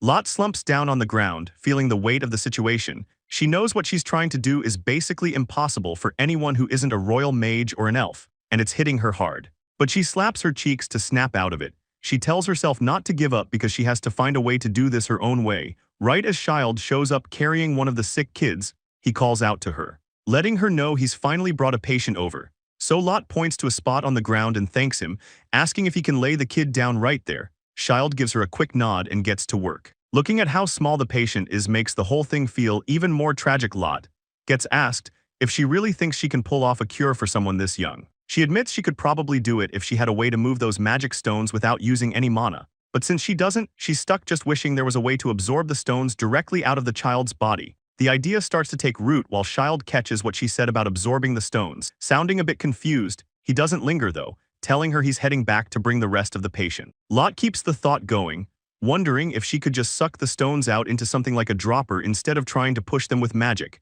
And then she watches as Child heads back out, leaving her to figure out this new plan. Lot's eyes go wide as a sudden realization hits her. It's like a light bulb finally went off, and she figures out there's a different way to handle this. She can actually pull those magic stone particles out without having to use any mana at all. So she quickly calls out to Gaido and tells him to wait up for a second. He was already starting to head off, but he stops and looks back over his shoulder, wondering what's up. Gaido confirms that's pretty much the deal, then goes quiet for a second as he thinks about the plan. He looks her in the eye and asks if she honestly believes this is going to be enough to save the villagers, and Lot doesn't hesitate. She tells him yeah, she's sure they can pull it off. Gaido takes a second to process that and says he gets it. If she's that confident, then he's fine with it. And he gives her a huge smile, saying if that's what it takes to save everyone, he's definitely going to help too. Lot just looks at him and says his name, clearly moved that he's willing to step up like that. Lot calls out to Kuruto as he makes his way back. He's got young Ghidorah in his arms, heading toward the houses while Yato stands there looking pretty focused. He mentions there's one thing he's going to need some help with, but he stops to ask if she's actually sure about this plan. Lot tells him straight up that she can't think of a better way to use her skills right now, even though she knows asking this of a young guy like him is a lot. She just trusted that he'd put saving lives first, and it looks like she was right. Yato says he gets it and tells her they should find a better spot to set everything up. As the guys head off, Lot watches them go, thinking to herself that now she just has to make sure she lives up to the resolve Yato is showing. She adjusts her glasses and they catch a bit of a glare. She's locked in and ready to go. Standing out by the trees, she takes one last look back at the village before getting things moving. She asks if they have a tent handy, and the woman with her says they definitely do. Lot tells her it doesn't have to be anything fancy or super serious, just something simple to block out the sun while she gets to work on the medicine. Thomas shows up and tells the girls to leave that part of the job to them. He's ready to step up, and Angelica is surprised to see him, but he just smiles, saying he figured they'd need some extra hands, so he rounded up everyone who was still healthy enough to move. Lot and Angelica look completely relieved to have the backup. They both beam at him and say thanks so much for the help. Angelica tells him he's being a huge help right now. Thomas just shrugs it off, telling her he doesn't really need any thanks for doing his part. He looks over at Lot and tells her he's counting on her as the apothecary to take care of the village, and he makes sure to mention he's doing it for Anne's sake too. Lot looks him right in the eye with a confident smile. She says of course she's on it. Things get moving fast under the medical tent. While Lot is focused on the patients, Ija is right there in the background helping out. Angelica calls out to get Lot's attention. She reports that she's successfully stopped the magic circle and wants to know what her next move should be. Lot doesn't skip a beat, telling her the first thing they need to do is get the patient's clothes off so they can work, and then she asks Angelica to help Ija wipe down all the sweat. Angelica says she's got it and jumps right into action. Lot wipes the sweat off her face, thinking about how cleaning the patients up is about way more than just basic nursing. It's actually a way to make sure those killer moth scales get spread out perfectly over their skin. She realizes that if she uses those special lenses again, just like she did back in the Twilight Labyrinth, she should be able to see the mana concentration lines showing up right on the surface of their bodies. So she puts on her glasses, which have been boosted with that special lens effect to help her see exactly what she's doing. Lot gets a look at the results and knows this is going to work out. She's ready to go. She tells herself they just need to wait for the final piece to get there, and right then, someone shouts her name. Thomas and Yato finally show up with the goods. Thomas apologizes for being late, but Yato tells her everything is ready. Yato gives her a big, confident smile and tells her he really believes in her. Lot smiles back, looking genuinely happy as she thanks Yato for the support. Lot gets all her medical gear laid out and ready to go, finally announcing that the preparations are finished, and she walks over to the patients, telling the others they need to start with the people in the worst shape first. Angelica looks completely caught off guard and asks if Lot can really heal people who are already this far gone, wondering exactly how she plans to pull it off while Lot just stays focused on the task. Lot looks at a 5-year-old boy who's burning up with a fever so high it would hurt to touch him. He's been out for a while, but she thinks that might actually be better for him right now as she peers through her special lenses to check out the flow of magic inside his body. Seeing the mana lines for herself, she realizes his condition is way more messy and chaotic than she first thought. Angelica starts getting restless and asks why she's just standing there, telling her to hurry up and start the treatment. Lot doesn't say a word. She just keeps staring through her glasses with total focus until she finally spots what she was looking for and whispers to herself that she saw it. Lot opens up her equipment box and tells herself she can definitely pull this off, because Angelica looks over and gets completely confused, asking what Lot even means by that. She sees the box is full of thin needles and asks if those are really what she's planning to use. Lot confirms it, explaining she uses the needles to straighten out the flow of all that messy magic. But Angelica loses it and calls the idea idiotic, grabbing Lot while shouting about how crazy it is to use acupuncture for this disease. Lot doesn't blink, she just tells Angelica to get her hand off her and the patient. She follows up by saying they're just wasting time and that this is the only way to save the kid, leaving Angelica standing there in total disbelief, barely able to say anything as she tries to find the words to argue back, telling Lot that it still doesn't make any sense. She finishes by yelling that she's never even heard of anyone using needles to control magic before. Lot says moving magic with more magic is just how things are supposed to work, and she tells Angelica to just sit back and watch how she handles this. Lot looks down at her tools and admits she knows exactly how crazy this plan looks. Angelica just stands there watching her with a worried look. Lot says if this is the only way to save him, she's going for it. Looking ahead with total focus because she declares she isn't letting anyone die on her watch and announces she's starting the procedure right now. Lot tells herself it's time to get to work while the villagers wait outside the tent, wondering what's happening. Angelica watches her and admits to herself that, to be honest, she still can't wrap her head around what Lot is doing. She thinks acupuncture is basically just a myth and can't imagine Lot fighting a rare disease with no cure with just one needle. But she realizes that the only thing she can actually do right now is stand there and watch. So she stays there with her hands tight at her side, deciding she has to put all her faith in Lot as the healer.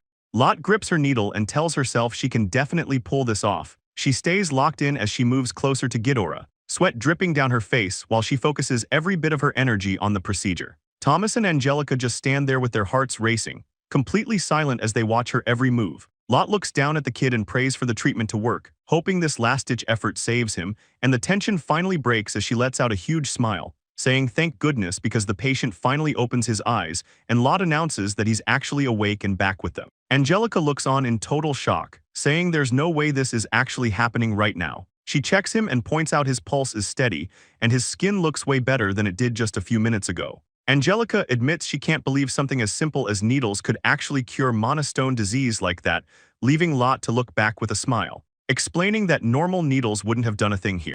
Angelica looks over and asks Lot if the situation seems familiar to her, which just leaves Lot standing there looking pretty confused. Lot focuses on the needle in her hand. She can feel something strange coming from it as Angelica's eyes go wide, and she starts to wonder if this is actually what she thinks it is. She thinks about how this monostone disease is supposed to be impossible to cure once it gets this bad. But it turns out there was one specific way to flip the script on the whole thing. And it all started when Gaido showed up with a solution nobody expected. Lot explains that the tool she used is actually a needle made from shavings of Gaido's magic sword. She goes on to say that magic swords have a special property where they drain energy from the wielder if they're damaged. So she realized she could use a needle made from those pieces to suck out the magic stone powder and internal mana from the patient, since the sword was forged in the Twilight Labyrinth, making any magic stones from that same place the perfect target for it to absorb. Yato rubs the back of his head and apologizes to the girls for not asking them first, but he figures using his sword like this is way better than letting its power go out of control again, and they both just watch him with a smile. Angelica looks at him and says she gets it now, mentioning that this kind of move is exactly what she expects from him. Lot grips her tool and says they should keep up the pace to get everyone healed, but then as she tries to keep going, Yato reaches out and stops her right there. He tells her she needs to take a break, which catches Lot totally off guard as she looks back at him. She takes a second to process it and then thanks him for the concern, finally stepping back for a moment. She asks them to watch the patients while she feels grateful that everyone is there to back her up. Angelica stays behind, keeping a close eye on everything while the others ask if Lot is going to be okay after working for an hour straight, and Angelica just tells them she'll be fine. Angelica looks down with a heavy heart and calls out to Yato. She tells him she's truly sorry about what happened to his magic sword, but Yato just gives her a bright smile and tells her not to worry about it, since she's the one who saved them. Angelica can only say his name as she processes his kindness. Moving on, Lot stands there with a confused look on her face, admitting to the others that she still doesn't quite get how it all worked, specifically how Yato was able to place those needles with such perfect accuracy. To Lot, it seemed like he knew exactly where to hit without stopping to think for even a second. Lot breaks it down and explains that it was all thanks to that killer moth powder. Angelica asks if she means the stuff he threw over the body, and Lot confirms that's exactly right, explaining that the powder actually makes the concentration of magic visible to the eye. She seems pretty happy with the explanation, but then Angelica goes completely quiet, just staring off with a serious look like she's realized something big. Lot notices the sudden change and asks her what's wrong, calling out her name to get her attention since Angelica looks like she's seen a ghost. She quietly asks if that story Lot just told her is actually the truth. Lot calls out to her again, but the focus shifts to her glasses sitting on the ground as someone reaches out for them. Angelica finally puts her glasses back on, closing her eyes for a second as she settles the frames into place. But once she opens them, her vision completely changes. Looking at Gaido, she sees a terrifying mess of tangled magic lines filling his entire body, and her heart just stops when she sees the sheer scale of the magic energy inside him. She's so shocked she can barely even make a sound, just staring in disbelief because she's never seen anything like it. She quietly asks herself what that even was, and wonders how anyone is even supposed to treat a person with magic that messed up. Angelica keeps her eyes on Gaido, thinking about how mysterious he is, but then Lot snaps her out of it, asking if they should keep moving, and Angelica just goes along with it. As they start walking, Angelica looks back at Lot with a nervous expression, clearly shaken by what she just saw through those lenses. Lot notices her acting weird and stops to look her in the eye. She asks Angelica if something is wrong, but Angelica just brushes it off. She puts on a brave face and tells Lot that it's nothing at all, even though she's clearly worried about the vision she had of Gaido's skill. She remembers the way he handled those needles with such insane precision, and it starts to click that everyone else thinks it was just the powder doing the work. Thomas and the others talk about how amazing the killer moth powder was and how lucky they were that Lot had it, but Lot just stands there looking uneasy. Angelica looks away, realizing it's not as simple as it looks because those special tools are pretty much useless without Gaido's actual skill. She knows that anyone with even a basic understanding of magic would be able to see that clearly. Thinking back to what she saw through her lenses, she remembers how everything looked. It was like looking into a completely white world. There were so many white lines showing the mana density that they just kept overlapping, making it feel like she was standing in the middle of a snowfield. With magic power that distorted and messy, she's convinced no normal person could ever actually fix it. But then she thinks about that one needle poke and finally gets just how insane Gaido's talent really is. Thomas scratches his head, asking if she can see the mana lines with those glasses and why she can't just poke the spots where they're all tangled up. Angelica looks back and tells him that might be possible if there were only 1 or 2 lines to deal with, but the crystallization has caused such a massive mess in the mana that it's way beyond a simple fix. Gaido starts to sweat as he realizes the current situation is totally different from anything he's seen in a dungeon, and Angelica admits that her vision is just a wall of white, leaving her with no clue where the magic circuit is, which makes Thomas wonder how Lot was able to handle it. Angelica can't wrap her head around it. Even as a magic expert, she's blind here, so she doesn't get how a regular pharmacist could be that precise. She starts putting the pieces together, thinking about the only likely possibility. It has to be the mana pores. Thomas brings up magic nodes, comparing them to pressure points for mana flow, but Angelica questions if it's even possible to find their positions in this mess. She's convinced there has to be some kind of reaction happening that only an apothecary like Lot is able to see. Gaido asks how many of those nodes actually exist, and when Thomas tells him there are only 10 in humans, Gaido thinks that sounds pretty easy, but Angelica loses it, yelling that fewer is a joke because calculating all those combinations would actually be over 1 million. She stands there in total silence, suddenly realizing the gravity of what she's just done. Angelica stands there in the quiet, finally admitting to herself that she was totally blinded by her own pride looking at Lot. She starts to tear up thinking about how she didn't even want to believe someone like Lot existed, or that Thomas would ever need to rely on her. But Thomas snaps her out of it by telling her how much she's actually surprised him, and Gaido just replies with a simple yes. Sir, Angelica notices Gaido has this look on his face and asks him what exactly he's laughing at, but Gaido just hides a smile and tells her it's nothing. He's just feeling happy because now everyone is finally seeing just how great Lot really is. Angelica stares at him, completely caught off guard by the way this guy thinks. She asks him what the deal is with that apothecary of theirs, while Thomas just chips in about how amazing she is, leaving Angelica totally lost and confused by everything that's happened. It's been 2.5 hours since the whole treatment started, and Lot has been locked in and focusing the entire time until the final procedure is finally finished, and the work comes to an end. Lot finally takes off her glasses and gives a tired smile, saying it's too early to be totally relieved, but the worst part of the procedure is finally over. Thomas is basically jumping for joy, cheering because the patient is going to be just fine for now. Angelica stands there looking completely drained, just whispering thank goodness to herself, and Lot notices, asking if she's doing okay, which is when Angelica starts to choke out a thank you. The girl just breaks down crying, covering her eyes while she keeps repeating those words over and over, and she looks up at Lot, thanking her for believing in her and for everything she did. Lot gets a bit emotional hearing that. her mind drifting back to the days when she was still with her old party, remembering how, back then, Kurt was really the only one who ever bothered to say thank you to her. But even through all that lonely work and the feeling of being unappreciated, she never stopped pushing forward, all just to reach this moment, where she could finally say she truly saved someone.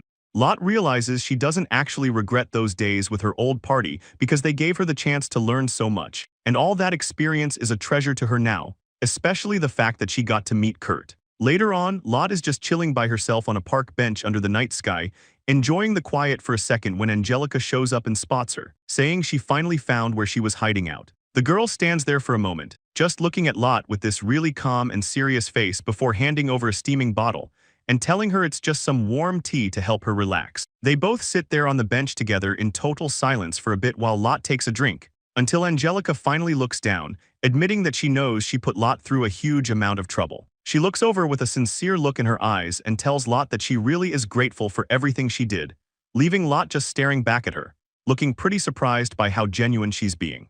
Angelica tells Lot that she's already heard her say thanks way too many times tonight, and while Lot tries to respond, the girl just looks down at the ground, quietly admitting that she really couldn't have handled any of this on her own. She reaches out and grabs Lot's hands, looking her right in the eyes while confessing that she wouldn't have been able to do a single thing without her help, and that things would have been totally ruined if Lot hadn't been there to step in. Lot just stares at her, softly saying her name as she sees a whole different side to the energetic girl. But then Angelica suddenly changes the vibe, shouting that they should just leave it at that and stop being so serious. She tells Lot that she owes her a massive favor now, so if there is ever anything she needs, she just has to say the word and promises that she'll be right there for her no matter what happens, making Lot smile back and agree. Finally feeling like they've really connected as friends until she mentions that after everything that went down, Angelica might lose her title as the Great Saint, and asks what she's gonna do if that happens. Angelica kicks back on the bench and asks Lot what her plans are for the future, now that everything has changed. She says even if the church kicks her out, it's not a big deal because she'll just become an adventurer like she always wanted, which totally catches Lot off guard. She stares at her friend and asks if being an adventurer was really her dream all along, and Angelica just nods, admitting it's a pretty long story. It turns out she's had a really rough life, dealing with the death of her father and being backstabbed by a pharmacist in the past. To someone like her, the whole saint title was never the goal, it was just a way to get what she needed. Lot looks at her, realizing that since Angelica has already mastered all that crazy healing magic, there's no real reason for her to stay tied down to the church anymore. But Lot has a feeling that things won't actually go that way, thinking to herself that the chances of her friend actually being exiled are pretty much zero. Then, Angelica mentions that there isn't even a rule against her taking on a side job while she's still a saint, making Lot's eyes go wide as she asks if she's actually serious about starting her adventuring career right this second. Angelica kicks back and says she has a really good feeling about things, then drops the idea that if Lot is down for it, she should let her join the party, which makes Lot's eyes go wide. She lets out a quick huff and asks if Angelica is actually okay with teaming up with an apothecary, considering how much she hates them, but Angelica just smiles and laughs it off. She tells her that she doesn't really care whether she's an apothecary or not anymore because she just has this feeling that if they stay together, they're going to see some pretty incredible things. Lot looks at her friend through her glasses, just saying Angelica's name to herself as she processes it all. Still, she can't let it go and asks the big question, why did Angelica even bother saving her in the first place? Angelica plays it off, claiming she wasn't saving her and was just saving the villagers instead. Lot doesn't buy it and says that might be true, but it doesn't explain everything, so Angelica tries a different excuse, saying it was just a guild request she had to do. Lot looks pretty annoyed and tells her that's definitely not the answer she's looking for, and Angelica finally settles down, admitting it's only natural for her to be wondering about it, especially since things were so hostile between them when they first met. Thinking back to when they were at each other's throats, she says it feels pretty strange that they're even talking like this now. Lot realizes Angelica used to hate apothecaries just as much as she used to hate saints, which makes her see that she was looking at her friend through a totally biased lens this whole time. She thinks about how it's only natural for them to save people, mostly because she didn't want to do anything pathetic, and she's totally sure about that. Angelica mentions that for some reason, the whole situation just feels like a waste. Lot looks over and asks her what she's even talking about, so Angelica turns to her and asks if she was accidentally born the wrong gender or something. Lot just stands there with her mouth open, completely stunned by such a random and weird question, but she snaps out of it fast, yelling that Angelica is the last person she wants to hear that from. They start bickering back and forth, with Angelica insisting that Lot is definitely the one who's off. They stop shouting and just look at each other, the mood finally lightening up between them until they both just start laughing at how ridiculous they're being. The story moves forward to a week after the whole incident finally settled down.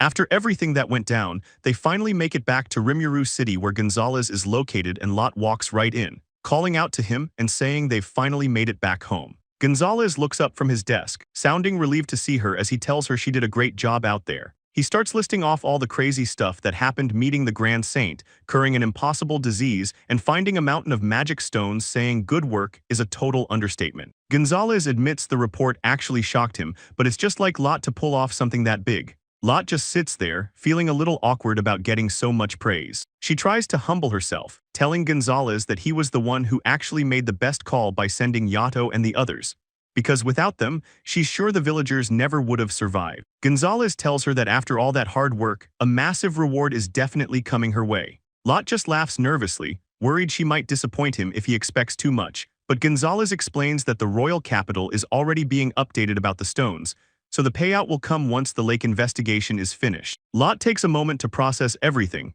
thinking about how far she's come since this all started. Gonzalez asks Lot what she thinks is going to happen to Angelica now, but Lot doesn't think the church would actually go as far as stripping her of her title, though the whole situation is pretty wild, since an apothecary who got kicked out of her own party ended up curing a disease that even a great saintess couldn't fix. Gonzalez says this is a massive mess that the church is definitely going to want to cover up, so they won't be telling the public anything about what really went down. Lot admits it's actually a little scary when you think about it, because relying way too much on healing magic can lead to some major blind spots, since a saintess's magic is so versatile it can cure most symptoms without the healer ever knowing what the actual cause was. But as she points out, that kind of healing is basically just a quick fix that's pretty rough around the edges. Gonzalez adds that this time, that lack of precision really backfired on them, proving that nothing is ever truly perfect. Lot agrees, but the whole experience has really made her stop and think about how things have changed. Later that night, while looking at the buildings, she says the entire situation has been a lot to process. She looks over at Yato while he's staring out at the city, and he notices her looking and gets a little flustered, asking why she's just standing there staring at him like that.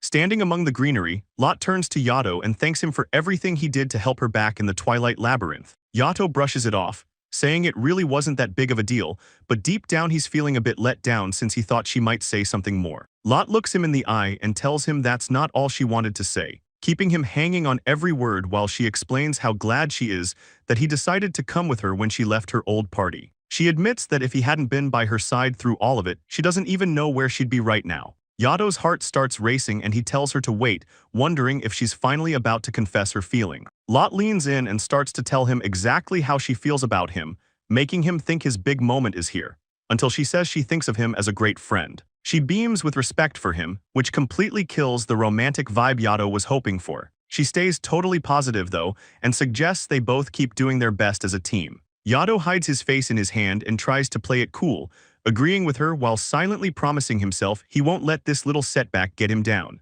Lot just smiles to herself, thinking about how far she's come since being dumped by her old group for not being cost-effective enough for them. Kurt ended up tagging along too, mostly because he was just worried about how things were going, and even though a ton of stuff has gone down lately, they're both still out here living that adventurer life. Yato charges in and yells that he's coming for him, and Kurt just smiles and tells him to bring it on. Lot watches them from a bench and says it's crazy how fired up they get for just a practice round, but she changes the subject and asks her friend if that letter she's holding happens to be from Anne. The girl holds the paper up and confirms it is, and then explains that according to the message, Angelica has actually been summoned back to the church. She mentions that Angelica probably won't lose her spot or anything, but the girl just has the worst luck sometimes. She really hopes her friend hasn't managed to get herself caught up in some weird mess again, while Yato stops for a second and asks if it's about time for Lot to show up and join them. Lot waves goodbye and tells the others she's heading out for a while, feeling like something big is about to start. Yato looks around confused and asks where Lot went, but Kurt just asks him if he hasn't heard the news. Kurt explains she was called into the Apothecary Guild.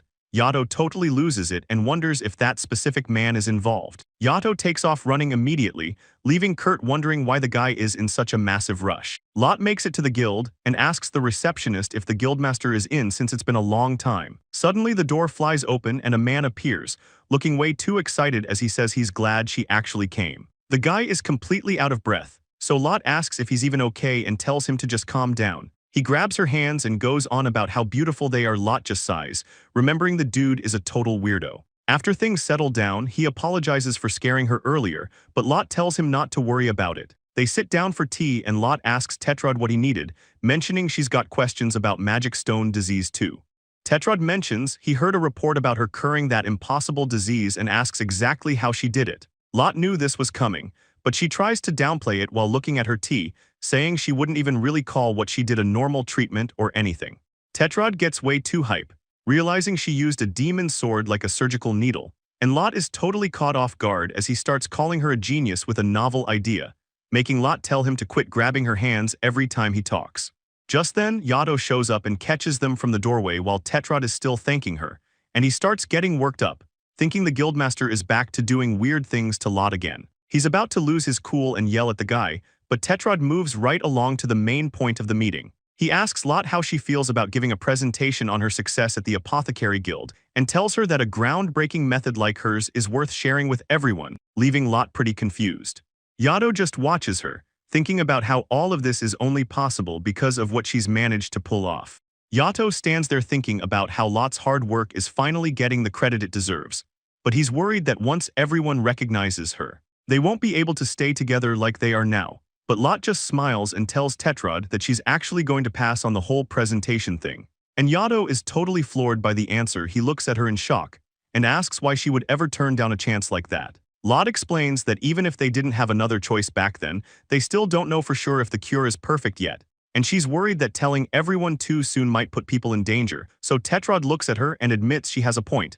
But he can't help mentioning how Lot hasn't changed one bit since he first met her. He goes on to tell her that she really is an amazing apothecary, honestly better than anyone else he's ever worked with, making Lot get all flustered, asking him why he's suddenly acting like this out of the blue. Tetrod keeps going, saying the disease she cured was just one case, and while she has the skills to solve any problem alone, she has a habit of carrying way too much weight on her own shoulders.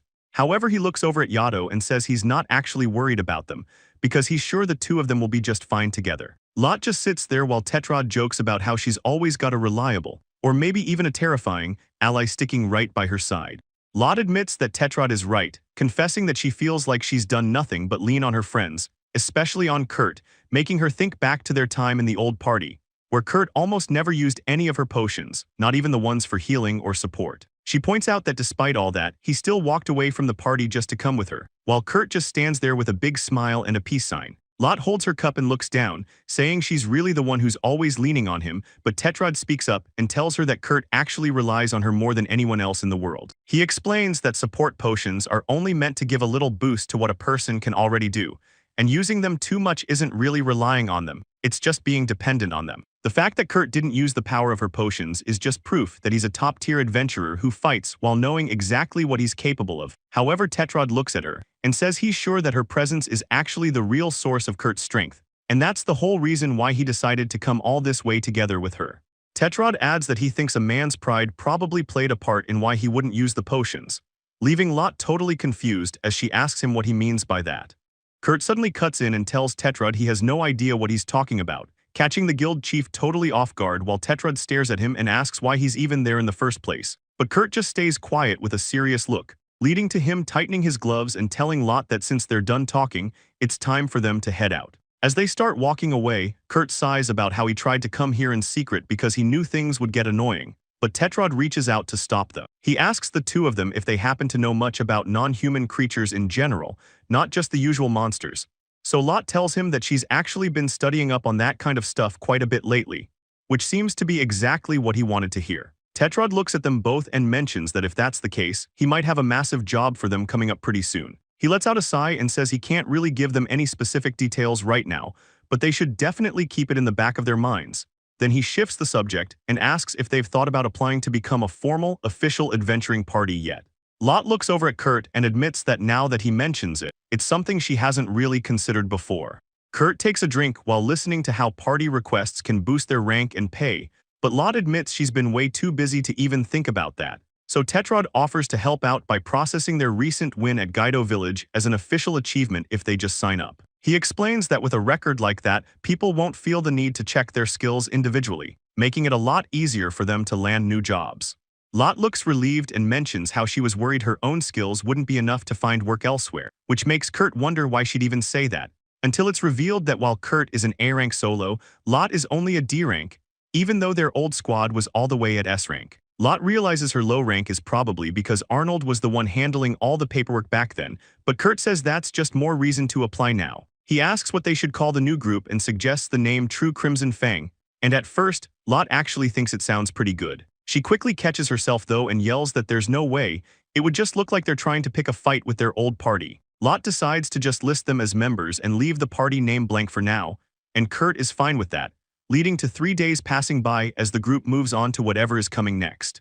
The sparring match gets intense as Gonzalez looks back with a grin, asking Kurt if he's already thinking about giving up, but Kurt isn't even close to done, telling him the real fight is actually just starting as he grips his practice sword. Little Manaphy cheers her dad on from the sidelines, and Gonzalez starts showing off, telling her to watch how brave he is. Lot watches from the side and mentions how he's clearly trying too hard just because his daughter is visiting, though Gonzalez doesn't slow down, throwing a massive punch that nearly catches Kurt right in the face. Kurt manages to duck just in time, sweating as he realizes that was way too close for comfort, so he notes that even though he blocked the hit, the power was insane, while Gonzalez admits he might actually lose if he lets his guard down. That just fires Kurt up even more, and he asks if the big guy is seriously still looking down on him after all that.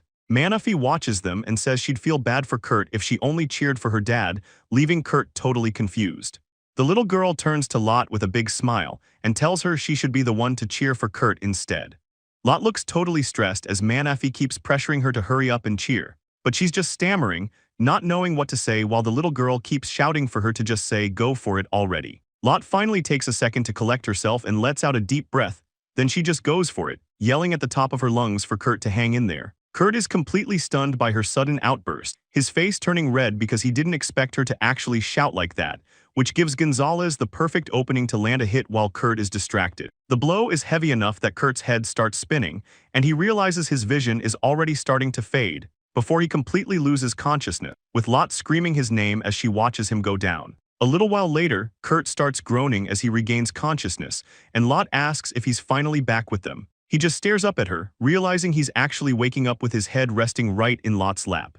Kurt wakes up totally confused to see Lot right above him, but she tells him to stay still and not jump up so fast since he's still recovering, and she mentions Gonzalez is already grabbing a wet towel to help him cool off. Kurt just lies there with his eyes covered, sighing about how pathetic he feels for getting knocked out, but Lot tells him not to sweat it since they were up against an A-ranker, even though Kurt knows that wasn't the real reason he lost. She tells him to just forget about it, but Kurt can't help but tease her, saying the silver lining was getting to hear her make such a rare loud sound when she was cheering for him. Lot gets defensive and asks what he means by that, so Kurt explains there was another nice little bonus for him, which is getting to use her lap as a pillow while he recovers. Lot's eyes go wide as she processes what he just said, and she immediately loses it, yelling that if he has the energy to flirt he should get moving, while Kurt just groans in pain. Kurt looks over and asks Lot if she's doing alright, but she's just sitting there in the grass totally depressed, wondering why she got dropped so hard. But then Tetrod shows up and teases them about having so much fun together this early in the morning. Kurt mentions it's pretty rare to see her at the training grounds, while Lot just tries to apologize for the mess,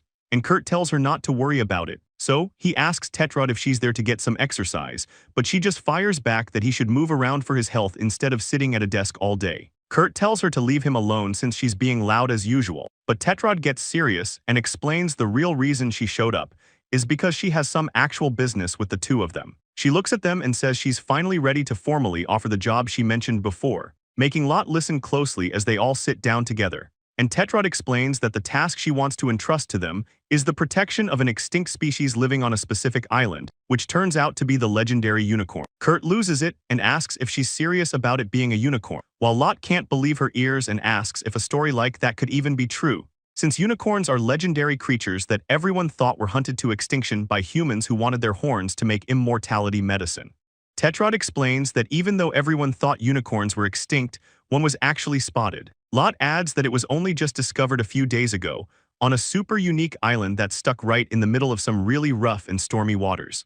Lot realizes exactly where they're talking about and says it's an island in the Demon Sea, and explains that the area has a crazy high density of magic. Because there are so many dangerous monsters in those waters, ships aren't even allowed to sail there. It's exactly because the place is so unreachable that nobody has ever been able to catch a unicorn there before. Tetrod smiles and points out that while you can't get there on foot, landing from the air is a different story. So, she tells them they'll both be boarding a special airship used by the kingdom's Sky Knights to get the job done. Kurt is totally shocked and asks if she's actually serious, while Lot gets nervous and asks if it's really okay for regular citizens like them to be on a ship like that. She's still a bit confused about the whole thing though, asking why they would be the ones picked to protect the unicorn, but Tetrod explains this isn't just about using force.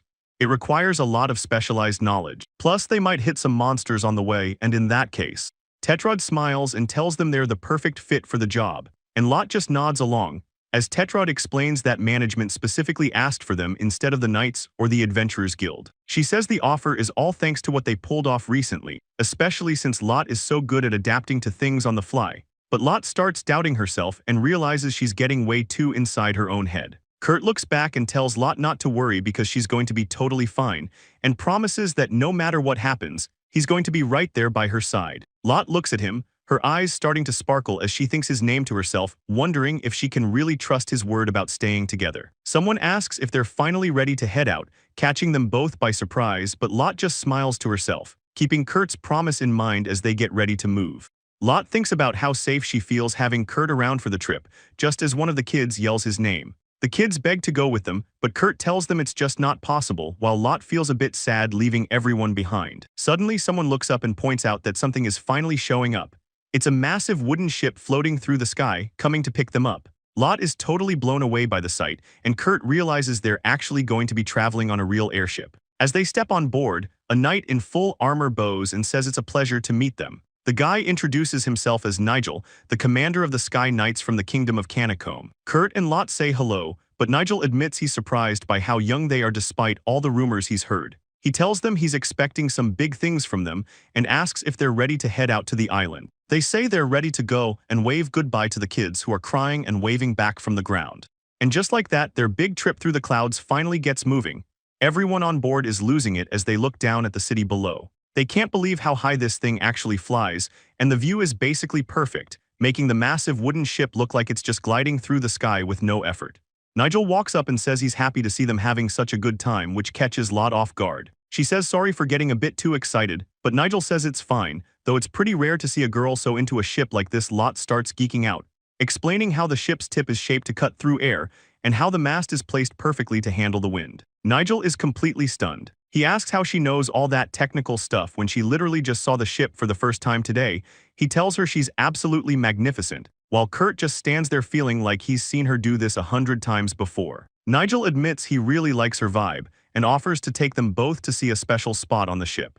Lot is totally geeking out over the ship's steering wheel, saying how wonderful the whole setup is. She thanks Nigel for showing her around, but he says he's the one who should be grateful, which catches her off guard. Nigel opens up a small hatch on a pillar and tells her to take a look at what's inside. Lot can't believe her eyes, because the magic stone powering the ship is absolutely massive. Nigel explains that these stones are what keep ships in the air, and since Lot and her group found that mine, the kingdom's budget is doing better than ever. He keeps showing her more of the ship's tech, and Lot is loving every second of it, but Kurt is just standing in the back. He's got this weird, quiet look on his face like he's stuck in his own head. Lot notices and asks if something is up, but Kurt just brushes it off and says it's nothing. She figures he might just be feeling a bit seasick and sighs to herself, thinking about how he's acting, when a woman suddenly trips and slams right into Kurt, letting out a little yell. Kurt leans in and asks if she's okay after that collision, while Lot just sits there completely stunned, and she looks over at the woman who hit him, wondering if those people are knights too since they're dressed like royalty. Kurt doesn't say it out loud, but he starts thinking it would be pretty cool to see Lot in fancy clothes like that once in a while. He gets a vivid image in his head of her looking amazing in different dresses, which makes him blush like crazy. Lot catches him immediately and calls him out for blushing, staring him down with a suspicious look on her face. She figures she's got him figured out now, teasing him about how even he has a major weakness for cute girls. Kurt tries to find his words, but Lot just walks away, leaving him standing there panicking and calling after her. The next morning arrives and the airship is still making its way across the sky, but Kurt spots something on the horizon that makes him freeze up, and Lot asks if that's finally it. They both stare down at the water below. They've finally made it to the dark and dangerous Demon Sea. The water below is dark and the current looks way too rough, giving the whole area a creepy vibe as Kurt looks over and mentions they're getting close to the island, asking Lot if she's actually ready for this. Lot says she is, but then she spots something strange in the distance and asks what it could be. She stares through her glasses with a worried look, feeling like something bad is about to happen. Suddenly, someone yells a warning that monsters are headed straight for them, catching both of them off guard. Lot's eyes go wide as she looks up at the sky, barely able to get her words out because the sky is suddenly crawling with wyverns, circling the airship and closing in fast. Lot can't believe they're being attacked so out of nowhere, especially when someone nearby starts screaming in terror. She notices the fancy girls from the day before are in trouble, and one of them is freaking out because her magic won't activate. Lot grabs a potion and spins around, shouting a warning for them to look out before things get worse. Lot scolds the girls for firing blindly, telling them that missing will just make the monsters mad. But Kurt shows up to check if everyone is okay, and one of the girls looks relieved to see him. The girl starts running away and screaming for help, leaving Lot wondering if these people are actually part of the squad. Nigel apologizes to the two of them and promises to explain the situation later, since they're in the middle of a fight. Kurt pulls his sword and tells everyone he's got them covered, standing his ground as he shouts for Commander Nigel to take over and start giving orders to the rest of the crew. Up in the sky, a wyvern charges up a blast and starts raining down energy shots at the ship. Kurt jumps into the fray, moving fast to try and take the beast down before it does more damage. But he stops in his tracks, realizing with a look of shock that he can't even cut through the thing. The monsters are just too far out of reach, and the massive group of them circling the ship is starting to look like too much to handle. Commander Nigel yells out for the crew to push the ship to its absolute limit. They need more speed or they're done for. But the guy at the wheel shouts back that they're already going as fast as possible. Kurt watches the monsters closing in and grits his teeth. At this rate, the beasts are definitely going to catch up to the ship. He glances over and sees Lot standing there with a look on her face like she's thinking of something. Kurt calls her name and asks if she actually has a plan to get them out of this. Kurt looks down and admits there is one way to break through, but he seems pretty unsure about it. Lot tells him to just say it already. Kurt starts to explain, but he stops because he's worried about what might happen. Lot loses her patience and asks what he's hesitating for when they're about to die, but then she realizes how dangerous the plan actually is. She starts shaking, worried the risk is too high and fearing what happens if he fails. Kurt just looks back at her with a calm smile and says it'll be fine. Kurt looks Lot right in the eyes and tells her to trust him, he's got this. And he keeps that confident smile while promising that no matter what happens, he'll handle everything with the plan, so Lot stares back for a second before finally saying she gets it, she's in. She takes off running across the deck and calls out to Nigel, asking if he has a second to talk. She looks pretty nervous but tells herself she just has to give it a shot, there's no other choice. Nigel hears the plan and completely loses it, asking if she's crazy because one tiny mistake would get them all killed. Kurt steps in to back her up, telling the commander that Lot isn't just some average apothecary. He looks over at her and says there's definitely a solid reason behind this strategy she's coming up with. Lot looks determined through her glasses and confirms he's right, she knows what she's doing. She turns back to Nigel and practically begs him to go along with it. They're running out of time. Nigel looks completely stressed out, but he finally gives in and says since they're both asking, he has no choice but to try. He takes a breath and says here goes nothing. He steps out and yells to get his crew's attention, giving the order to furl the sails right this second, a move that leaves the entire squad of knights standing there in total shock. Lot watches them closely, sweating as she waits to see if they'll actually listen while one of the crew members shouts out in disbelief, asking what the captain is thinking. The rest of the knights are just as confused, and another soldier asks the captain why he's making such a reckless move. Lot keeps her eyes on the situation, knowing how much is on the line as the crew points out that the monsters will catch up if they slow down, plus they're worried about the mana crystals and the risk of being attacked while sitting still. Nigel looks them right in the eye and explains that if this crazy plan works, it might actually be their only way to get away from the swarm. He tells them straight up that there isn't another option right now. The knights don't even know what to say to that. So Nigel gets a serious look in his eyes and tells the crew to be ready to kill the engines the moment he gives the signal. He makes it very clear that once the power is cut, absolutely nobody is allowed to move a muscle, no matter what happens next. Nigel gives the signal and yells for his crew to move right now. Just as a hand pulls the cord to trigger the plan, Lot points toward the swarm and shouts for Kurt to throw the flashbang directly at the wyvern. Kurt tells her to leave it to him. He winds up and lets out a yell, hurling the device with everything he's got. The flashbang goes off right in front of the monsters.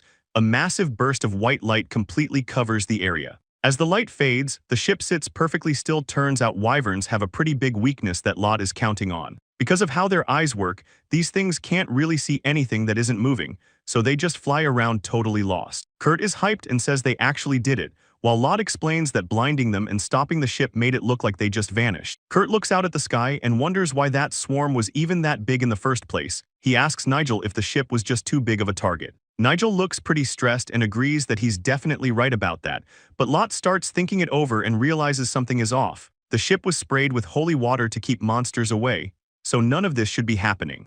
Suddenly, a stray shot of energy comes out of nowhere and blasts toward them. Lot sees the attack coming and can't figure out why they're being targeted when Kurt reacts instantly, grabbing her and pulling her back as he yells for her to look out. He shields her with his own body while the impact kicks up a cloud of smoke, and now the situation is getting way worse, because they took a hit. The wyverns circling above have narrowed down their location and are closing in. Lot stares up in total disbelief as the air starts to twist into a massive spiral of energy. She can't believe what's happening right before her eyes. A giant pillar of fire drops from the sky right next to the ship. If they don't move fast, the whole crew is going to be in some real trouble. The heat is intense and someone yells out that if that flame touches the ship, they're all going to be burned to ash. The fire is just inches away now. Kurt looks at the danger and realizes everyone's lives are on the line. He clenches his teeth and decides that he will keep his promise. He looks at Lot and tells her he's going to protect her no matter what happens. His mind is totally made up. He plants his feet and launches himself forward with a loud yell, drawing his sword in one smooth motion as he leaps into the air and swings his massive blade down on the dark energy determined to stop the attack before it wrecks the ship.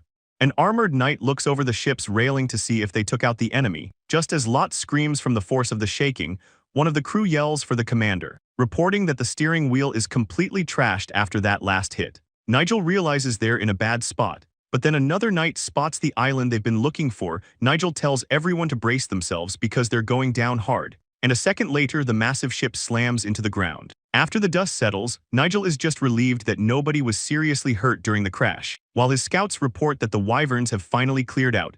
But Lot can't stop staring at the floor, feeling like it's her fault that everyone's lives were put on the line like this. While the rest of the survivors whisper about whether they'll ever make it home, Nigel walks over to check on how Kurt's injury is doing. The conversation takes a weird turn when the topic of unmarried women comes up, leaving Lot totally confused about what that has to do with anything.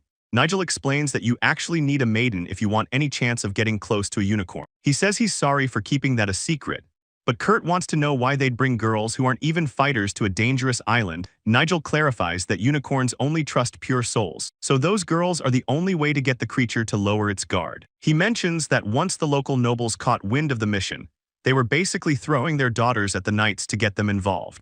Nigel explains that even though there are a lot of noble girls here, he actually cut down the list quite a bit, and Lot looks at him, asking if he was really the one in charge of picking who got to come along. Nigel tells her that wasn't the case, and that the final call was actually made by Vice Captain Klimt. Kurt doesn't look too happy hearing that name, just thinking back to the guy they dealt with earlier. So Nigel explains that Klimt is the son of Duke Warburg, a family with massive power. He says they only settled things peacefully because of the guy's pull with the other nobles, which makes Nigel think these families are just trying to score a connection with the Duke's house. He adds that the other big reason is that these girls are trying to make themselves more valuable, and Lot starts to put the pieces together, asking if this is all about getting the unicorn's blessing. She explains that anyone the unicorn likes gets a special gift. It's supposed to give them perfect health, keep them from getting sick, and make sure they have a safe childbirth. So Nigel tells her she's surprisingly well informed, but she just says she saw it in some old records once.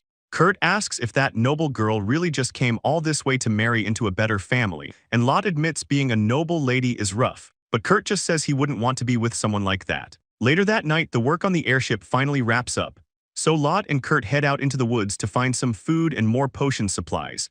And as they walk, Kurt mentions how lucky they are that Lot had her potions ready, though Lot seems a bit distracted when she gives her reply. Kurt notices she isn't her usual self and thinks to himself that she seems pretty down, but then he spots something in the distance and tells Lot to take a look, catching her off guard. Lot looks out at the forest and is totally amazed by the glowing lights filling the air, and Kurt explains that they're looking at thunderbugs, admitting the whole scene looks pretty magical. Lot can't take her eyes off them and says the view is just beautiful, and Kurt watches her, saying her name softly before telling her that as long as she's safe, that's all he cares about. The quiet moment gets cut short when Nigel shows up to tell them it's time to switch watch shifts, startling them both.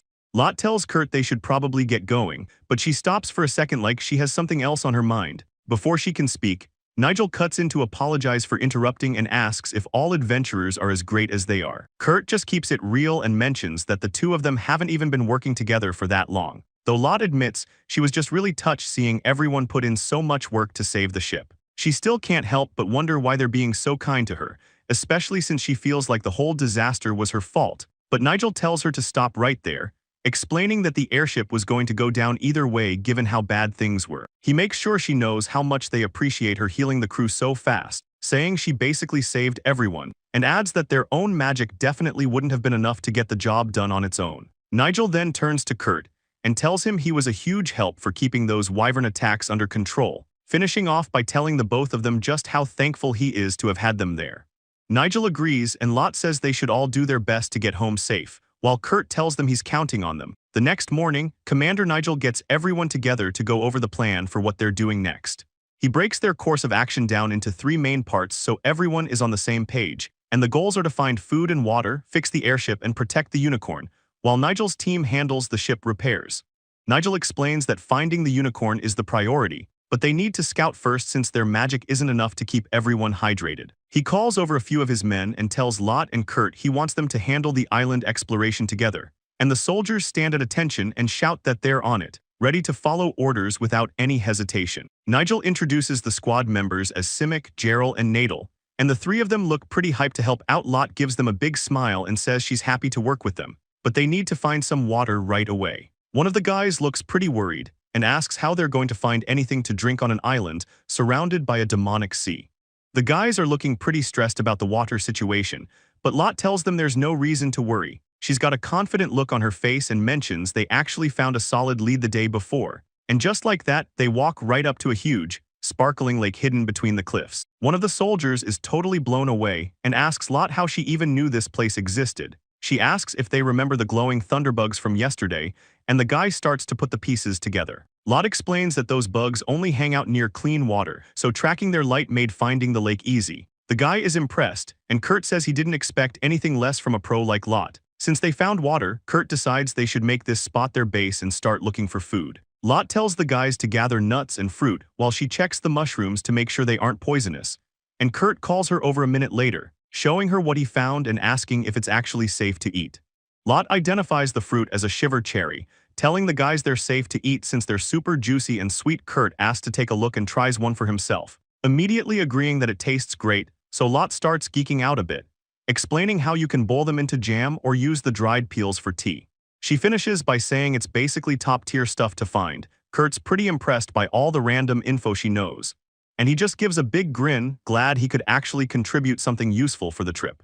Next, Kurt finds some white eggplants and asks for a check. Lot gives him a quick yes, but one of the other soldiers gets annoyed because she's way nicer to Kurt than anyone else. The guy slumps over, wishing he got a better reaction for his hard work. Lot can't help but laugh as she gives him a half-hearted apology, and looking at the massive pile of fruit and mushrooms they've gathered, she admits they did way better than she expected. With their bags full of good food, they decide it's finally time to wrap things up and head back. The whole group starts walking, with Lot carrying the haul and feeling pretty good about what they managed to find in just one day.